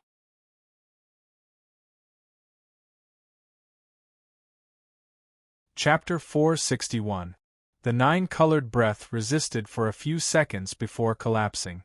Monet was not a warrior who specialized in using his breath, and neither was Asliers. However, Caesar was different. Most of his critical power was displayed through his breath. The heat had been condensed to a completely white color, giving people the illusion that they were looking directly at the sun. The light was so bright that it could blind people. If one were to look at Monet from behind, one would see that there was a bulge on his back. Then, it expanded and shattered. Then, the fusion breath and the destructive beam penetrated through it. Monet's painful consciousness was like boiling water, burning every nerve in his body. The breath melted through his scales, burned his bones and blood, leaving a bloody hole. Meanwhile, Aslier's burning effect was still doing its job. The area of the hole was far larger than the actual range of the dragon's breath. How big was the hole? Half of Monet's 1,000-meter body was covered by the hole. There was a collapsed fortress in the north of Eschen beside it. If one were to grab it, one would be able to stuff it into the monster's chest. Asliers swung the burning blade when Monet was close to him and cut off one of his head. Then, he retreated before the claw could land on him. He used his elemental movement to increase the distance between them. He didn't die. Caesar sighed. Back in the day, he used the fusion breath to fight against the combined power of the 3 gods. He was still able to gain the upper hand. Now, with the help of the Lord of the Abyss, he could imagine how powerful the fusion breath was. However, Monet still survived because he had the godfire in his body. The Black Dragon could imagine that the godfire in Monet's body was crazily extracting all the free energy, converting it into power and life force. It was endless and never stopping to replenish his body. In fact, this was the biggest difference between a demigod and a god. Without any restrictions, a god would not be tired. Instead, they had a vitality that was far beyond that of ordinary beings. Monet opened his terrifying mouth and let out a soundless roar. Although there was no sound, his killing intent was clearly transmitted. He moved quickly on the ground and rushed towards the Lord of the Infernal Prison. This time, he did not make any physical contact with Monet. He opened his mouth and used Ice Storm. It understood the law of energy restraint and was proficient in the use of energy of all attributes. The cone-shaped cold wave mixed with black snowflakes and sharp icicles closed in on his body. Asliers did not dare to be careless and turned to run. This demon's body was made of fire elements. If he was hit in an unprotected state, just this ice storm alone would take away half of his life. The Black Dragon stood in front of Asliers. The current Caesar was even hotter than the Lord of the Infernal Prison. He was shining like the sun. He spread his huge wings to block the cold wave. Then, he blasted out a sonic cone from his tail and pounced towards Monet. The giant monster immediately retreated. Caesar's battering ram tail tore through the icy fog and smashed down. The protective spell on Monet's body was triggered once again, and a multicolored energy shield appeared on his huge body. The siege hammer hit the city wall, and with just one hit, the protective spell that could block the breath of the evil dragon mother was shattered into scattered energy flow. Caesar's strength was so strong that if he hit the ground, it would cause an earthquake. In the gap between attack and defense, Asliers seized the opportunity and followed up. His claws instantly turned into sharp thorns. The moment he touched Monet, he activated Extraordinary Flame Explosion. The violent flame used the Lord of the Infernal Prison as the source of the explosion. It rushed out from his body and radiated in all directions. In this kind of battle, no one dared to hold back. Every attack was made with all of their strength. Therefore, when Asliers used Extraordinary Flame Explosion, Caesar was also affected. He was forced to retreat by the shockwave of the explosion. The ends of his scales were about to liquefy. But Monet's situation was worse. The tongue of flame licked Monet's body. The monster's sharp teeth, claws, and scales melted into a murky red pus. Monet's angry roar echoed in the whole area. "You greedy, ignorant, and cowardly bastards! Don't you even have the courage to face me? The reptiles hiding in the corner only know how to huddle together for warmth. Do you only have the courage to attack when you are encouraged by your companions?" "The logic of a beast," Asliers replied in a mocking tone. "I'm here to kill you. Do you think we want to fight with you? Idiot." Caesar ignored these two guys. Every time he said or listened to these useless words, it would be a waste of brain cells. He would rather focus on the pure battle. "You're dead," Monet roared and shook his head. He no longer had the energy to release the annihilation black hole that swallowed the dragon god and the dragon queen. However, as the product of Quell Doriai's hard work, he still had many powerful spells that he had not used. Now it had cast an almost miraculous extraordinary spell, Falling Stars. This was an extraordinary spell of the evocation system. No matter in terms of sound, light, or destructive power, it was worthy of the name of a forbidden spell. Dozens of meteorites with a diameter of more than 30 meters appeared at the top of the sky, dragging a gorgeous flame trail behind them as they fell. Such a spell could easily destroy a kingdom, but for opponents of the same level, like the Black Dragon Emperor and the Lord of the Infernal Prison, Caesar sneered. He did not care about the meteorites falling from the sky. When they were about to hit him, he suddenly sped up. These meteorites all appeared in one direction above his head.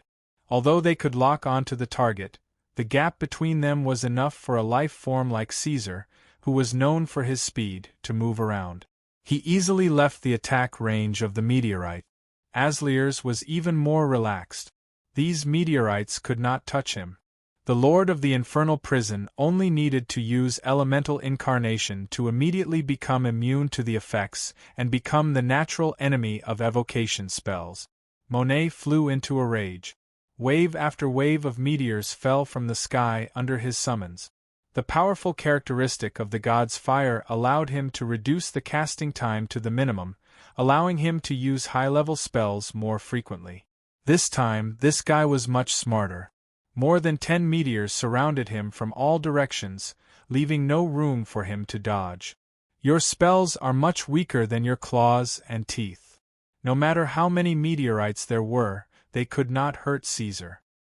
He quickly rushed in front of Monet, grabbed one of his wriggling heads, and directly tore off the head of the green dragon. However, Caesar was also under attack. His strong wings couldn't even withstand a single claw. His wings were torn apart, and he let out a roar that shook the sky. He began to charge, and every step he took caused the earth to wail. The black dragon had no choice but to pull away. Looking at Monet's appearance, the flesh around the hole in his chest was quickly regenerating and healing. Caesar felt that this was a tricky situation. The divine fire produced energy continuously. It was even more powerful than the fusion furnace.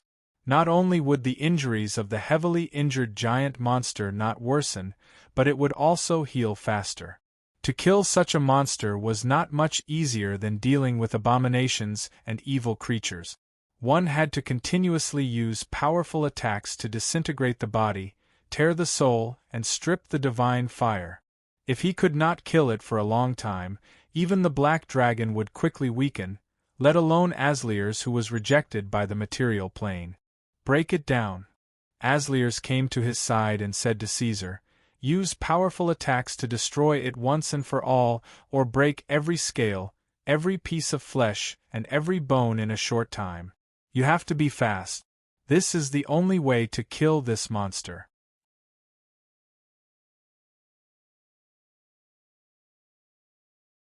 Chapter 462. The battle went back to the starting point, but Asliers was in the middle. Monet rushed over, and Caesar retreated in time, while the lord of the infernal prison attacked. When Monet rushed towards Asliers, it became the black dragon waiting for an opportunity to strike. Monet's 9-colored dragon head was like a peacock spreading its tail in front of everyone's eyes. The faint ripples of divine power were like a tide, rising when its power exploded. Waves of divine power spread out, and the material strength of the scorched earth could not withstand this monster's stomp. Large areas of the earth cracked and collapsed. Monet had begun to evolve in the direction of a true god, causing the pressure on his opponents to multiply. Under the divine power, even dust could not raise its head. The energy was close to the threshold of the material plane's hibernation. If Monet went one step further, he would have the ability to break the 4 laws that stabilize the material plane, causing great damage to the material plane. Of course, at that time, he would also be suppressed by the will of the world and be driven out of the plane. They could not delay any longer. Caesar roared. It was already difficult enough to deal with the current situation, and Monet was still growing stronger because of the divine fragment. It was not a power that they could face directly. The spiderweb-like cracks on the black dragon's chest were all extinguished, and then the fusion furnace squeezed the energy into his body like a tide. The energy surged out and collided with Monet's gradually forming divine power. The evil dragon's fusion radiation and Monet's weak divine power clashed back and forth, and finally disappeared into nothingness. "You're quite fast." Asliers stood beside Caesar and said, feeling a little relieved. "I just found out that it's building a temporary domain. It wants to use the methods of the gods to control the laws of battle. When the divine power is fixed in a certain range, the domain will take effect." This was not what Caesar had expected. He only felt that Monet was growing stronger, and tried to gather energy to attack his opponent again. However, before he could release the energy of the fusion furnace, a chain reaction had already occurred. "You're not thinking of running away, are you?" Caesar glanced at the infernal overlord. Before Asliers could respond, Monet had already pounced forward once again. His long tail, which had always been weak, suddenly hooked onto Caesar. Using the force of his 4 limbs on the ground, Monet flung himself upwards, pulling the 50-meter-tall black dragon up vertically. He turned his 3 dragon heads back and let out a hissing roar. Poisonous fog, petrification, and ice were all used on Caesar's body. The lord of the infernal prison quickly followed up, but Monet, who was high up in the sky, stirred up a storm that could be seen with the naked eye. The storm roared and surged out violently, and the violent airwaves pushed Asliers back. Asliers was surrounded by raging flames. He roared and tried to tear the hurricane apart, but the hurricane only spun around and did not move at all. "Trash!" Caesar scolded him, but his worries had mostly disappeared. It could be seen that Asliers had already done his best. This was because the nature of his energy was suppressed by Monet, so the effect was very small. The black dragon arched its back. Its 50-meter-tall body was extremely flexible. It turned around and grabbed Monet's tail, the tip of its claws penetrating into Monet's scales. Caesar's claws could easily tear through steel, but they could only tear open Monet's scales. They could not do anything to this monster's muscles. Instead, they were tightened. Although Caesar was not panicking, the situation was actually quite critical. The half of his body that was receiving Monet's breath had already been petrified and frozen. He had completely lost control, and this critical area was still expanding. The main material plane was far higher than imagined. Monet grabbed the black dragon and went straight into the clouds. Nearby was an incomparably vast sky, and below them was a mountain range that rose and fell. This place was not bad. "Goodbye," Caesar said. The energy that he had been storing finally exploded. Time seemed to have stopped. In a space that mortals could not see, some liquid substance seeped out of the tip of Caesar's right claw that was bound by Monet. Like black blood beads, it seeped into Monet's muscles. The next moment there was an explosion. The excruciating pain in his body made Monet reveal a terrified expression. Before he could react, an unparalleled blazing light flashed. Light swallowing everything. The clouds were immediately dispersed and evaporated into nothingness. A mushroom-shaped fireball appeared at the top of the sky. Its bottom was bright white, and its crown was jumping red. The fireball burned fiercely in the air, flowing from bottom to top, expanding and expanding. The sound was a beat slower, and the deafening roar only arrived at this moment. The shock wave that resembled ripples on the surface of a mirror followed like a shadow, following the rumbling sound waves and sweeping in all directions. After that, the fireball gradually extinguished and turned into flowing gray mushroom-shaped smoke. Hundreds and thousands of burning objects fell from the sky, drawing smoke trails in the already dim sky. Those were the fragments of Monet's body from the explosion. For safety's sake, Caesar had unleashed the dustless realm at the same time as the explosion. Monet was basically in a defenseless state, taking the blow head-on with his body. Even his mountain-like body was torn apart and disintegrated. Of course, Caesar was also affected. Although he was prepared, the close distance caused him to suffer damage that was only slightly less than Monet's. At the moment of the explosion, his mind went blank. It was not until he fell to the ground that he woke up from the trance. The petrification and freezing had disappeared, replaced by more serious injuries. The right claw that he used to launch the attack was gone. Only a lump of black and smoking flesh was left at the end of the claw. It was unknown whether Monet was dead or alive, but seeing Aslier's quickly approaching, Caesar did not let down his guard. He immediately rolled over and got up like a cat.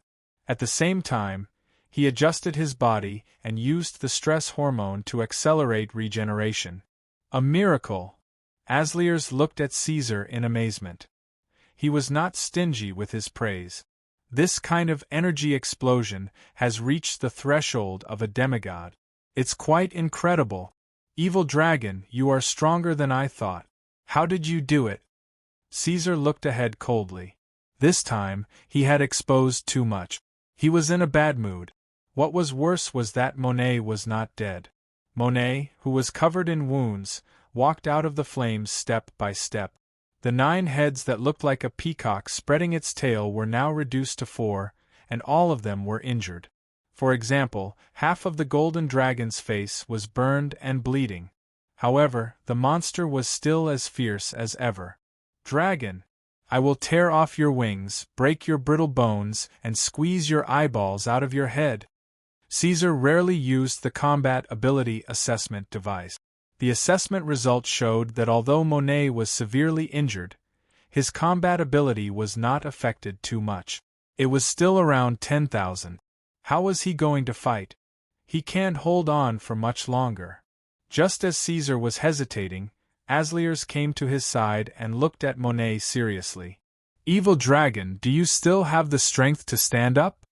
"I'm okay," Caesar said. "What are you going to do? Don't think that I can use that kind of attack again." "No need," Asliers said. "Do you remember how we killed that little snake? Let's do it again. The black dragon turned to look at Asliers. He saw that Aslier's face was gradually fading away, turning into a huge pillar of fire. Caesar understood and stood up. The 50-meter-tall black dragon stood up like a human. He reached out his right claw, which had healed in a short period of time, and reached into the pillar of fire. A 30-meter-long burning blade was formed. The flames flowed from the crossguard to Caesar's body, covering the black dragon's armor-like scales with a layer of fire engravings. Caesar held the burning blade. The flames rose. He swung the blade and slashed diagonally. The black line appeared again. The mountains shook. The second slash, the third slash, the fourth slash, flesh turned to ash. Bones turned to dust.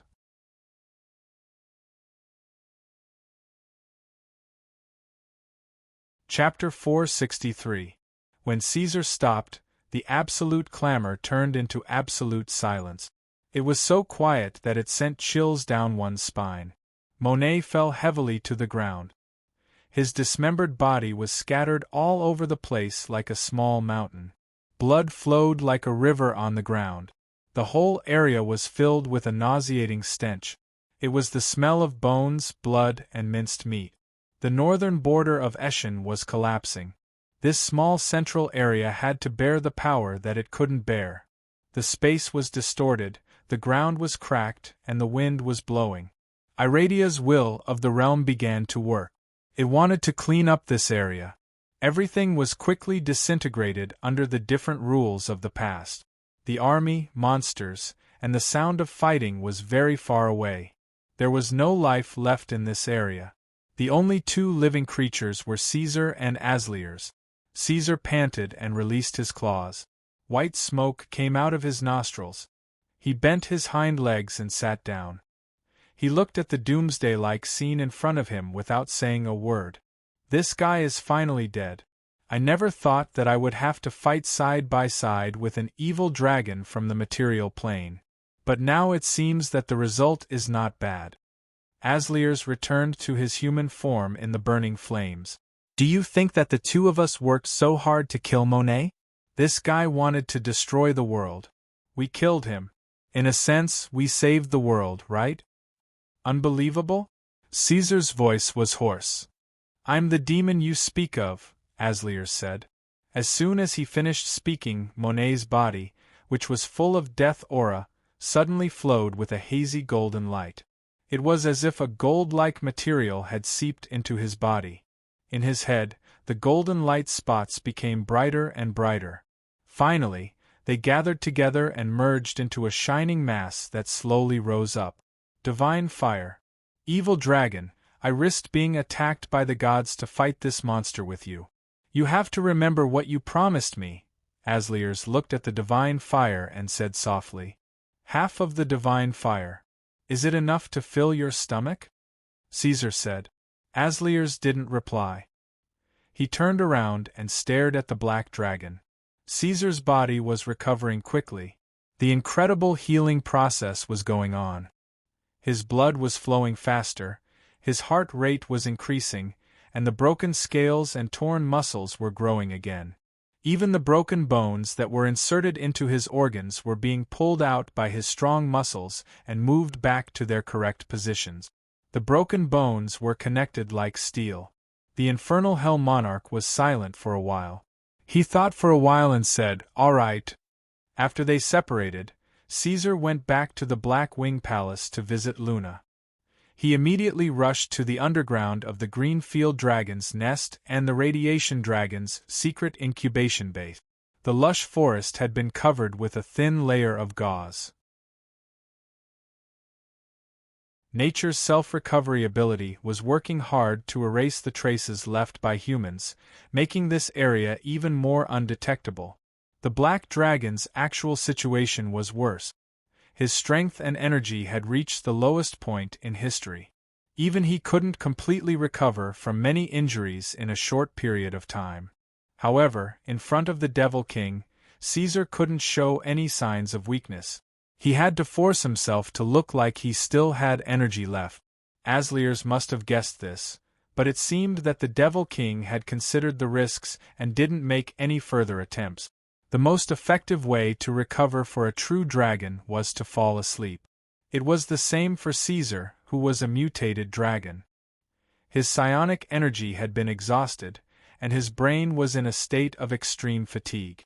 Almost as soon as he reached the underground of the dragon's nest to relax his nerves, this guy had already fallen asleep with his butt raised and his neck flat.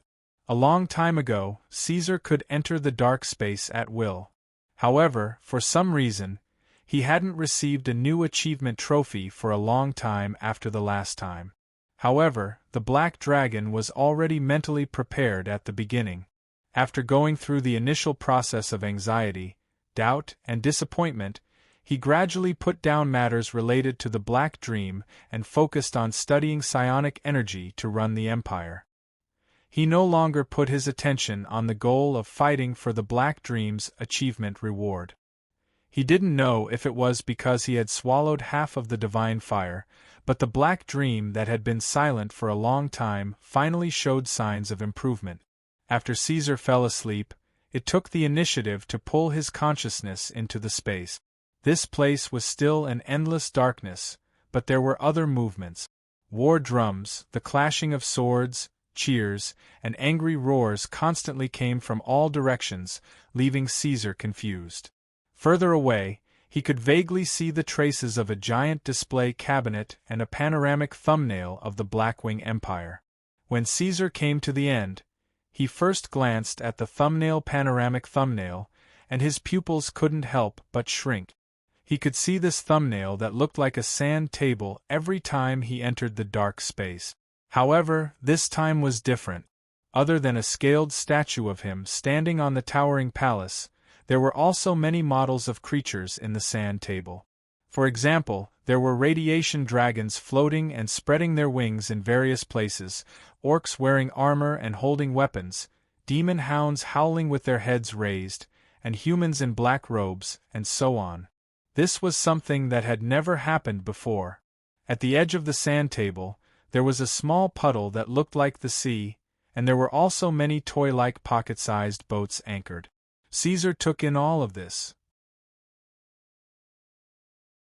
After that, the divine fire that had not been swallowed and digested by the furnace automatically floated out and seeped into his scaled statue, covering it with a layer of pale golden luster. Caesar followed the trajectory of the divine fire and looked at the statue. He noticed that a line of pale golden words had appeared on the stone platform below the statue. Divine Kingdom, Progress. 4/10. After Caesar finished reading the words one by one, the line of words quickly disappeared as if it was shy, not giving any other hints. Caesar was also used to the Black Dream's way of doing things. He memorized it and no longer pursued it. He turned his head to look at the towering display cabinet.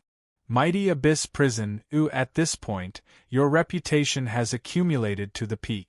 There is no Iradia who does not sing praises of your name. You will become the lifelong goal of the righteous, the strongest and most evil villain in adventure stories. Reward, Decree Emperor. This was a pure gold reward. Caesar glanced at it and quickly turned his gaze away, because on the other side, there was a brand new tall trophy that he had never seen before. White diamond. It stood quietly beside the pure gold throne. It was not bright, but it had a bright and awe-inspiring color, like a treasure in a golden age. In comparison, Iradia's so-called legendary items, demigod items, and even divine items would pale in comparison. Devourer, you have absorbed a total of 3 different divine fragments. They are the mother of evil dragons, Tiamat, the platinum dragon god Bahamut, the god of the hunt, Malor, and half of the non-primordial divine fire created by Quell Dorii. These will become important stepping stones for your future. Reward. Living carrying module of high energy and antimatter, basic.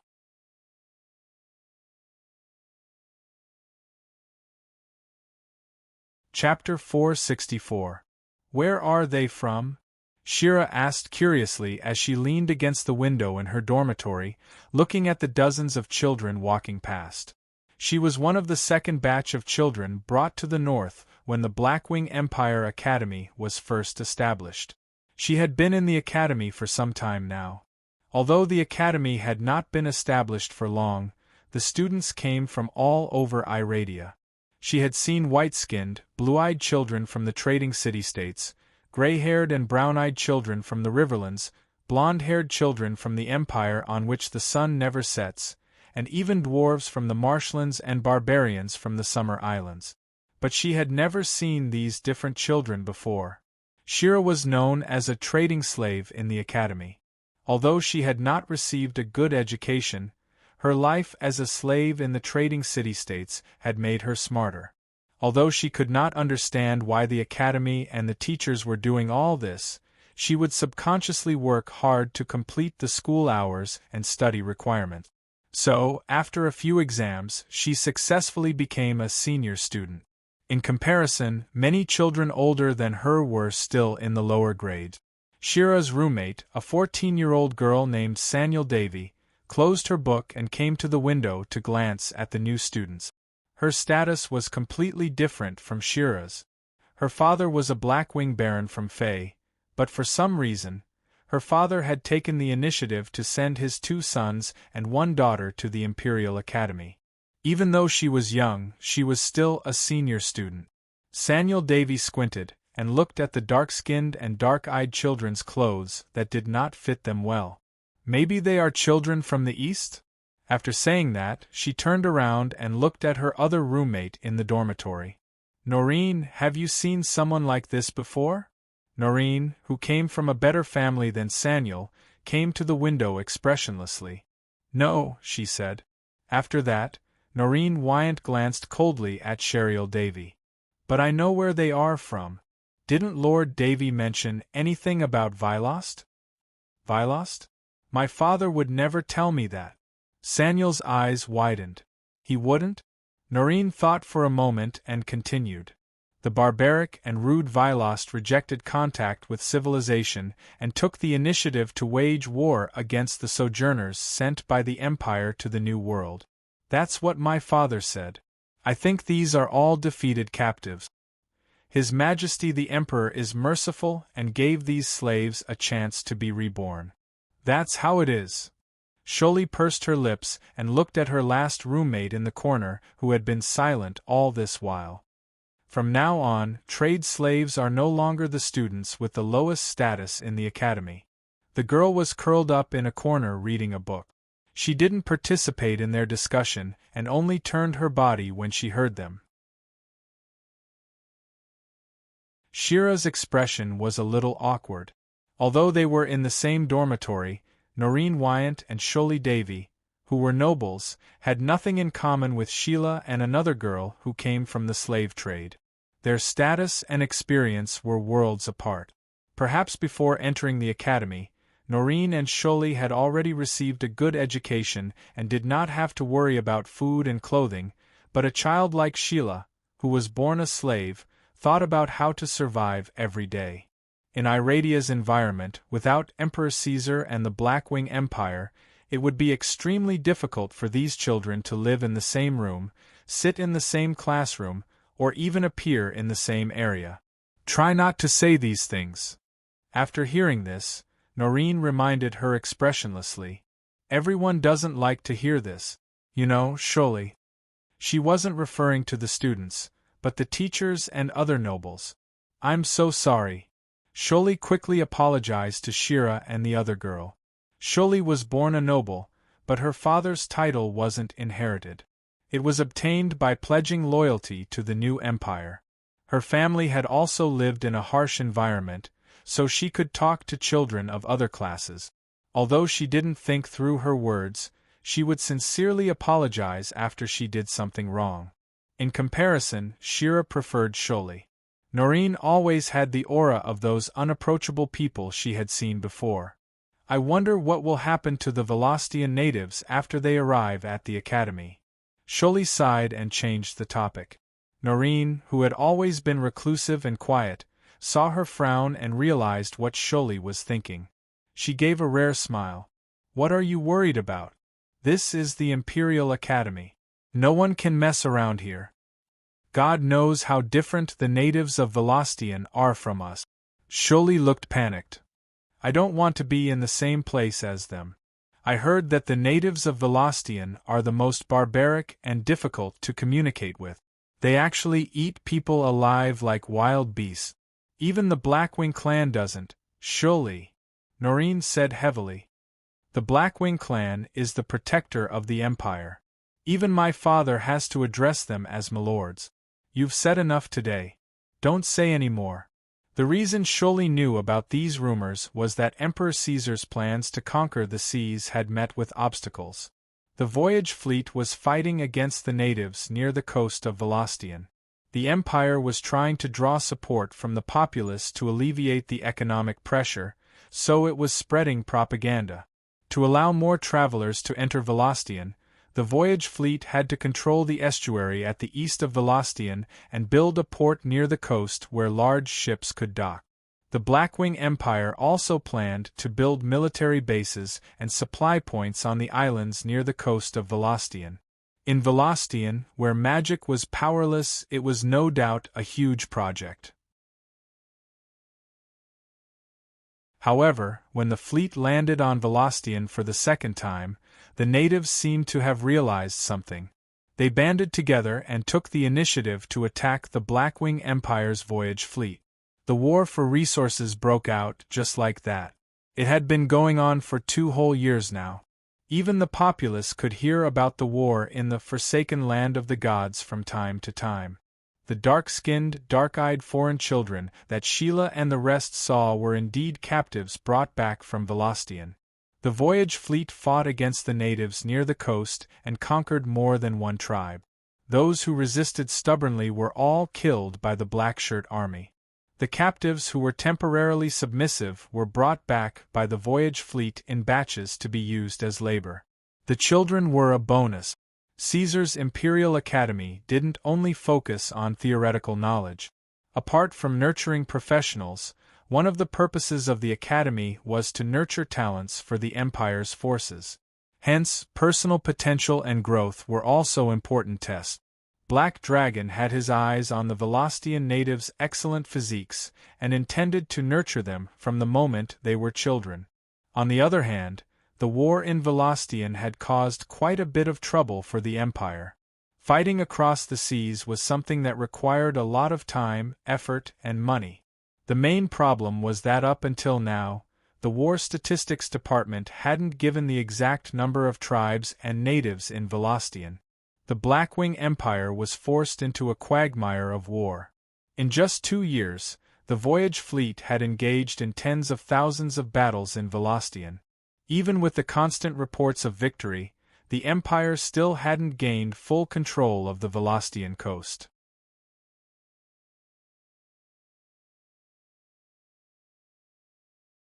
Chapter 465.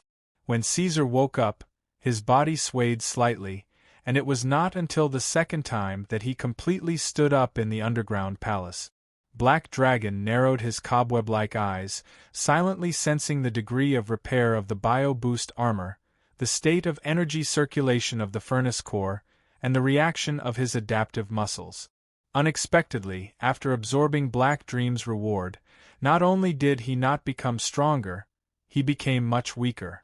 It was very clear that the reason for his weakness could not be the newly acquired command ability. His psionic power was as abundant as a full pool of water. Caesar thought for a moment, and then said in a low voice, "Living Carrier Module." He remembered this name, the White Diamond Reward in the Dark Space. Its full name was Living Carrier Module of High Energy and Antimatter, Basic. But Caesar did not understand what it was, and Black Dream did not give a specific explanation as usual. In the pitch-black underground palace, the behemoth's breathing was like a surging storm. Caesar was silent. The Black Dragon's originally fierce and strong body had actually become much thinner, the lines of his body becoming very beautiful. He felt that his body had a strange feeling, and when he tried to use his strength, every muscle fiber would jump, expand, and rub against each other, like the friction between metal and glass, a teeth-numbing sluggishness arose spontaneously. As this sluggish feeling arose, the body's adaptive system quickly began to take effect. The black dragon rarely shivered, and a wave of completely spontaneous tremors rose from his limbs, back, tail, and wings, extending along the path formed by his muscles, nerves, connective tissues, and those energy veins, spreading out in all directions, along the way like thunder, electrocuting every inch of his body. The external manifestation was that the black dragon's scales were all open and erect, like a hedgehog with its hair standing on end, or a peacock spreading its tail. This feeling did not last for too long. After a few times, the sluggishness of his body finally disappeared. Although it did not completely disappear, at least it did not affect his movements and combat. The black dragon shook his head, and crawled out of the underground palace.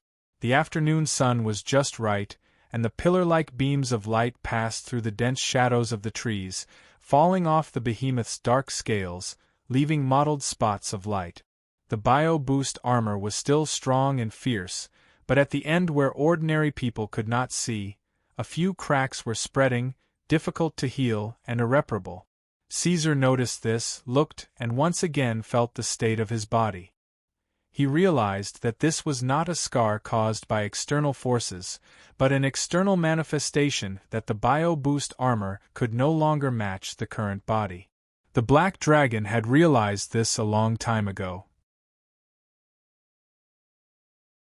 The bio-boost armor was a black jade-level reward that originated from his early years of revenge against the Brendel family.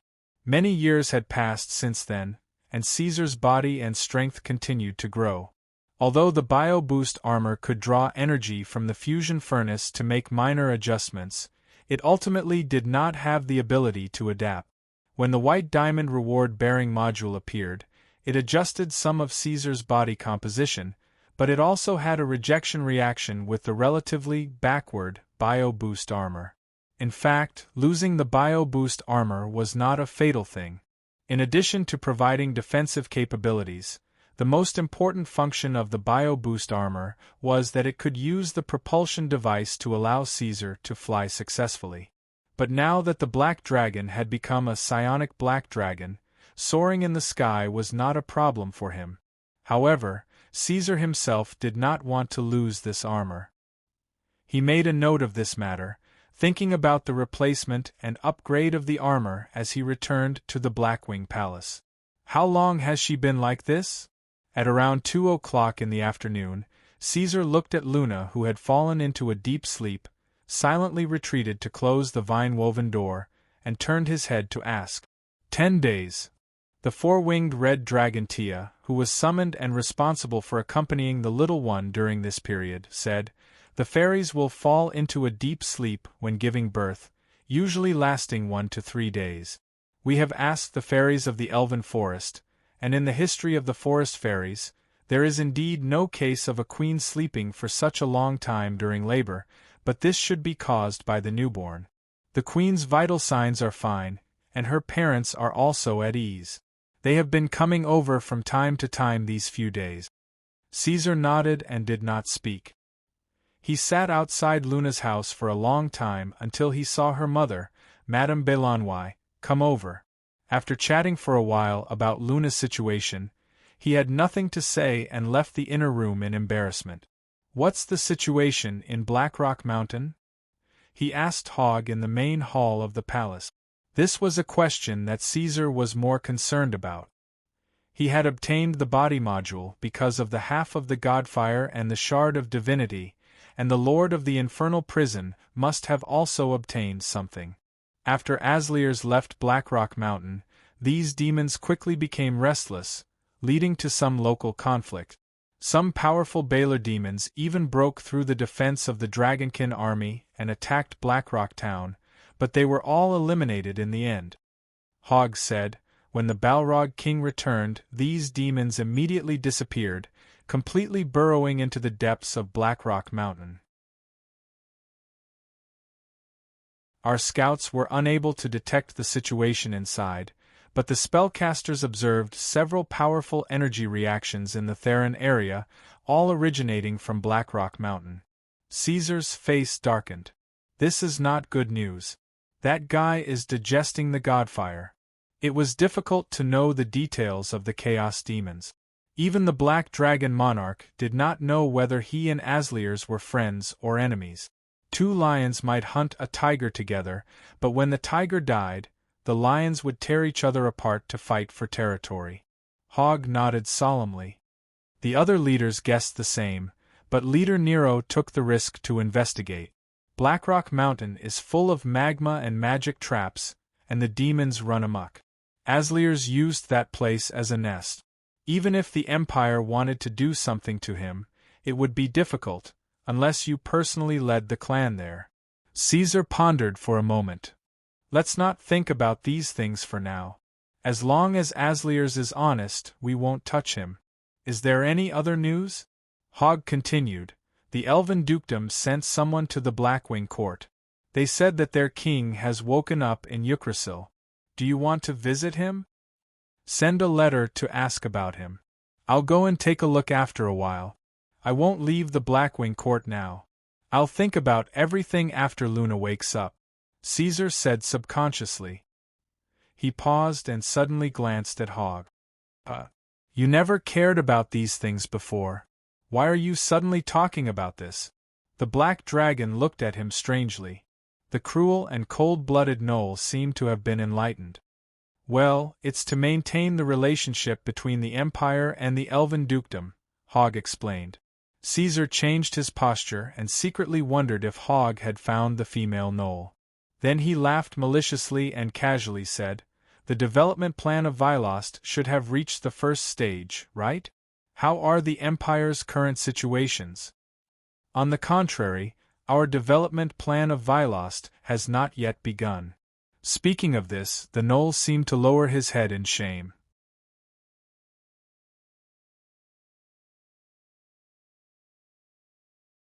Chapter 466. The night was getting darker. Looking down from the black-winged palace, the city was like a giant lying on its back, sleeping under the cover of the night. Faint lights could be seen in the distant street. The night breeze was warm.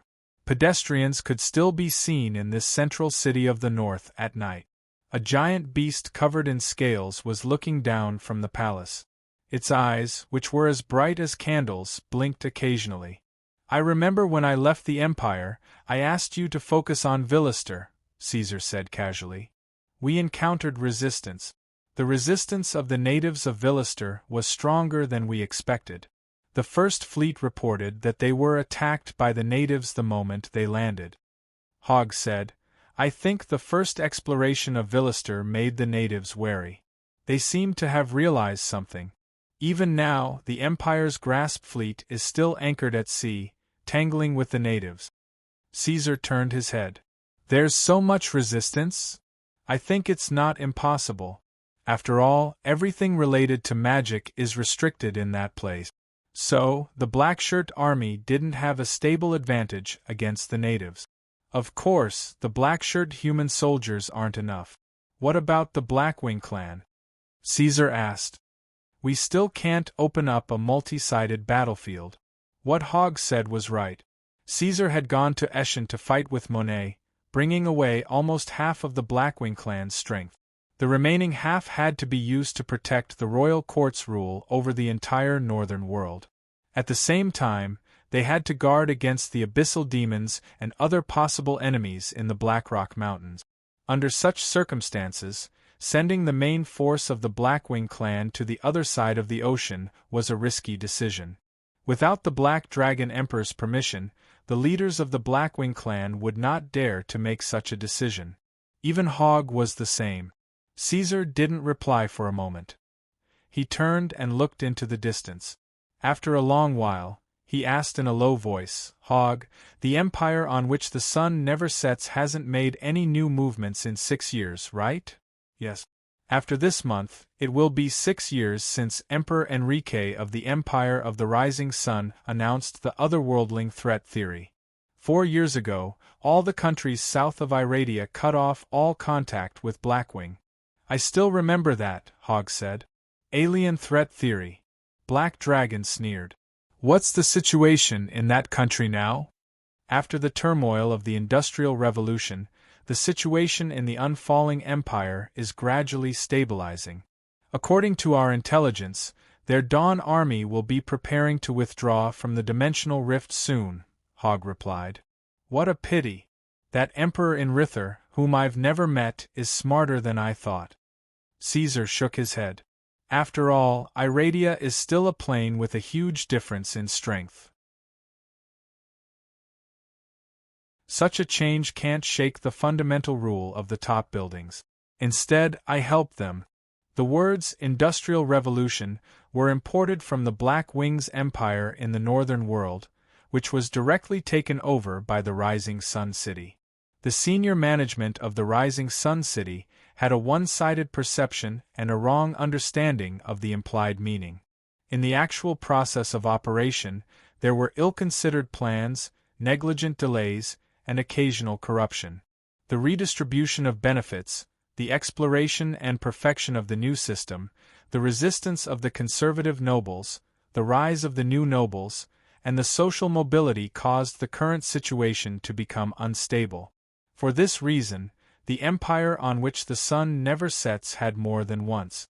It fell into a period of weakness and exploration for 5 years. It didn't even participate in the encirclement and suppression of Monet. But in the end, this behemoth of the South walked out of its predicament. The most subversive change in history gradually came to an end, and it gradually became stronger. The empire on which the unfalling empire stood for thousands of years. If it weren't for the appearance of the Black Dragon and the rapid rise of the otherworldling empire in the north, the empire on which the gods lived would not have changed even after thousands of years. In a sense, Caesar had changed the trajectory of Iradia, causing this material plane to move in a direction that even the gods could not predict. There's not much time left. Caesar narrowed his eyes. Send more forces to Vilos. I want to finish digesting the new continent before the empire on which the unfalling empire is based. The unfallen empire was the undisputed overlord of this plane. Their dominance over the continent of Iradia was self-evident. Trying to shake their position through conventional means was as difficult as ascending to the heavens. Under the situation where they were locked down, Blackwing had no choice but to find another way if he wanted to develop quickly. The appearance of Vilest allowed Kaiser to see another direction. Plundering the land, resources, and labor of the new continent would not only allow Blackwing to quickly accumulate another round of wealth, but he could also use this opportunity to fight for supremacy over the seas. And maritime hegemony would be crucial in the future confrontation with the empire on which the unfalling empire was based. The Blackwing Empire and the unfalling empire, these two behemoths, were sharpening their claws and teeth in different ways. When they were ready, they were bound to bite each other in the fiercest manner, pushing Iradia into the most magnificent era in history. On the outskirts of the capital of Blackwing, under the night sky, there were continuous mountains and valleys that looked like twisting snakes. The starry sky was clear, illuminating a flat open space in the valley. If one were to look down from the surrounding mountains, the valley would look like a deep pot. The fire was burning brightly, and small shadows shuttled back and forth under the moonlight, waving the short hammers in their hands and chiseling at the steel, sending sparks flying. The valley was filled with all sorts of forging furnaces and anvils, filling the valley with iron and fire. The dwarves' forging methods were completely different from Iradia's. Their unique skills allowed them to forge weapons and armor in the open, and compared to staying in cramped indoors, the dwarves were more interested in displaying their skills in the open. Dwarves, please forgive my intrusion.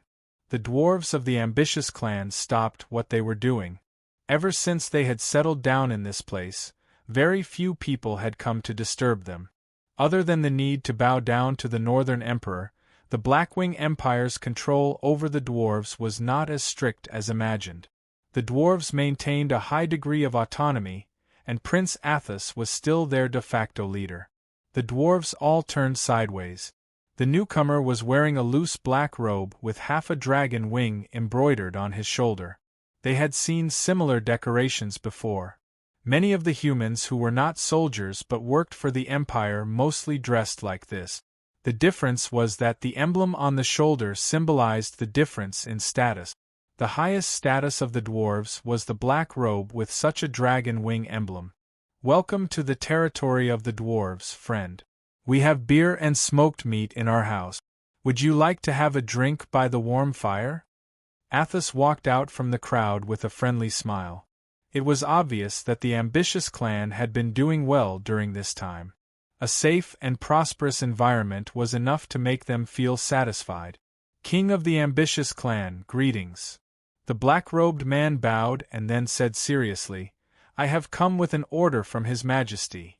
"In that case, please come with me." Athos was ready to lead him into his house.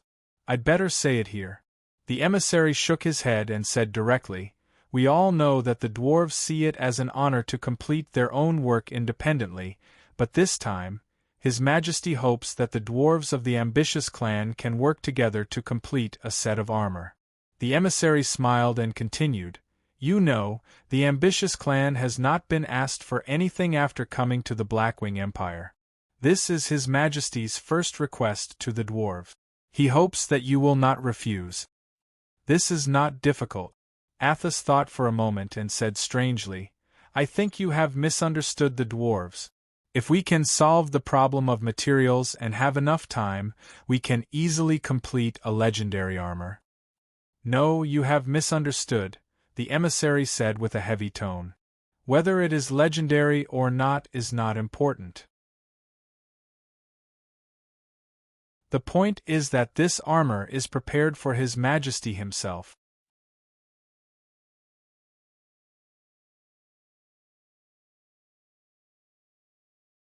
Chapter 467. In the royal court of the Blackwing Empire, Caesar had shrunk his body and was flipping through the latest issue of recent news from the north. In the past, when a country needed to announce news, it would usually be written on a notice board in the center of a city.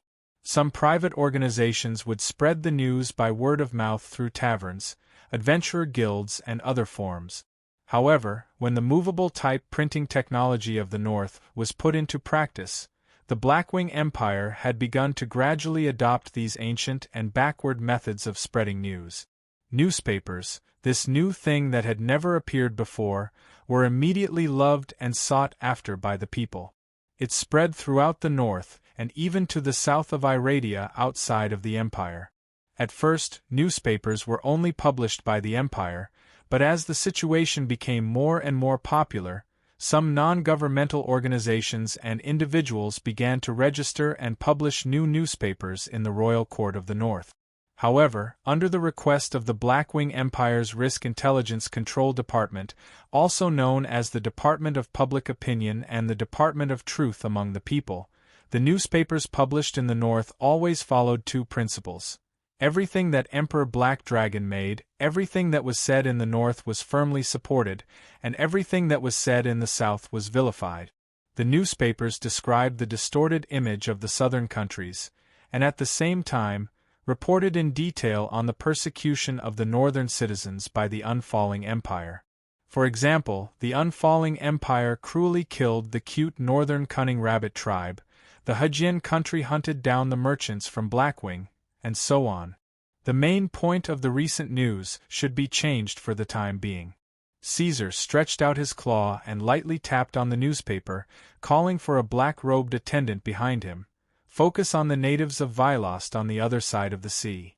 Emphasize on the barbaric greed and blood of the natives of Vilost, the difficult situation of the Northlanders in the New World, and the role that the country played in it. The black-robed attendant bowed beside the black dragon and took notes seriously. Caesar thought about the appearance of the natives of Vilost, and after a moment of silence, he said, "The label of natives doesn't seem to have enough impact. How about this, from now on, let's call them cannibals." The black dragon casually gave a definition to a race. After the black-robed attendant wrote down everything Caesar said, he left under the order. When he left the royal court with the emperor's order, Hogg opened the door and walked in. In fact, the leader of the gnolls had been waiting at the door without interrupting. It was only after Caesar finished giving the order that he came to him. Your Majesty, you intend to vilify the natives of Wylist and change their name to cannibals? Yes. Caesar glanced at him. You did not do well. I heard Ryan say that recently, anti-war sentiment among the people is spreading. They think that the development of the New World is a wrong decision, that the Blackwing is a cruel invader, and that the poor and backward natives of Vylost should be protected. Ridiculous and pointless words. Hogg said in a deep voice, these things cannot shake our army. Yes, but I don't want to hear it. Caesar said, some people have already forgotten the taste of starvation. Although these things can't shake my army, they will affect other things, such as policy, market, order. The economy of the northern lands is in a good stage of growth. I don't want anything to drag the empire down at this time. Let Ryan take care of this. Yes, they will shut up, Hogg said. I know Ryan will take care of everything, but Your Majesty, what I want to ask is, it is not a problem to vilify the natives of Vylost as cannibals for the sake of war, but what about the descendants of the natives who have already entered Imperial College? Should we stop the natives from entering Imperial College? Why should we stop? Caesar asked. Imperial College is the first college in Iradia, and the first college to teach knowledge and skills to the public. No matter what, as long as it is an intelligent creature, it can receive education here, whether it is a human, a lizard man, a demon hound, or an orc. Hogg, do you know what this means? Taking in the cannibals of Vylost is a good opportunity for you to spread the news. One day, Imperial College will become the flag of the northern lands and attract countless people. Our current goal is to take the center of Iradia from the south to the north. Then, what about the natives of Vylost who have already entered Imperial College? What? Can't they survive? Black Dragon glanced at the gnoll. The Empire needs talent, not trash. Also, the Empire doesn't care if they rebel or disobey. I thought that with you here, I wouldn't have to care about these things. It's my mistake. Hogg realized the crux of the problem and quickly shut up. All right, Caesar said. You didn't come all the way here just to hear these small things at the door. The emissary we sent to the ambitious tribe has returned with information about the dwarves and their response to your matter. Hogg said with a straight face, Prince Artus claims that they have the ability to forge a suit of armor for you. This is a skill that the dwarves have had since ancient times when they fought alongside the Titans, the Burning Stars technique. But whether or not this matter will succeed is not up to the dwarves to decide. The biggest problem is the forging materials. Also, they need up to a year to prepare because before that, the dwarves need to hollow out a mountain and use it as a furnace. The Empire will take care of the materials. Let them prepare first and send the Ankegs to help them. Caesar said, All right, let's stop here for now. Let's see how the Second Fleet is doing. I hope they don't disappoint me. It's an honor to travel with you, Hogg said with a bow. On the 57th day of the year 1679, Iradia, on the western coast of the Northern Empire. Black flags fluttered in the wind. 200 warships floated silently in the water. They surrounded the center of the group. The heavy armored warship was like a small black mountain. Black flags with broken flames fluttered in the wind. The black dragon that had descended to the world was propped up on the collapsed city wall, overlooking the surroundings. The flag of the Blackwing Empire, the main fleet of warships called Breath of the Sacred Dragon, was ready to depart. Apart from 100 ironclad warships, this fleet also included 50 logistics transport ships, scout ships, and corvette. There were also new landing ships developed by the Empire's shipyards. These landing ships were only slightly smaller than the main warships and would bring the Empire's armored corps to Vylost to support the Empire's Grasp battle group that had been dragged into the quagmire. When their flag landed on the new continent, the flames of this war would be completely ignited, and they would be the spark. You're tuning in to the Phoenix Knights YouTube channel. Don't forget to subscribe and join us on this journey to catch the most captivating stories.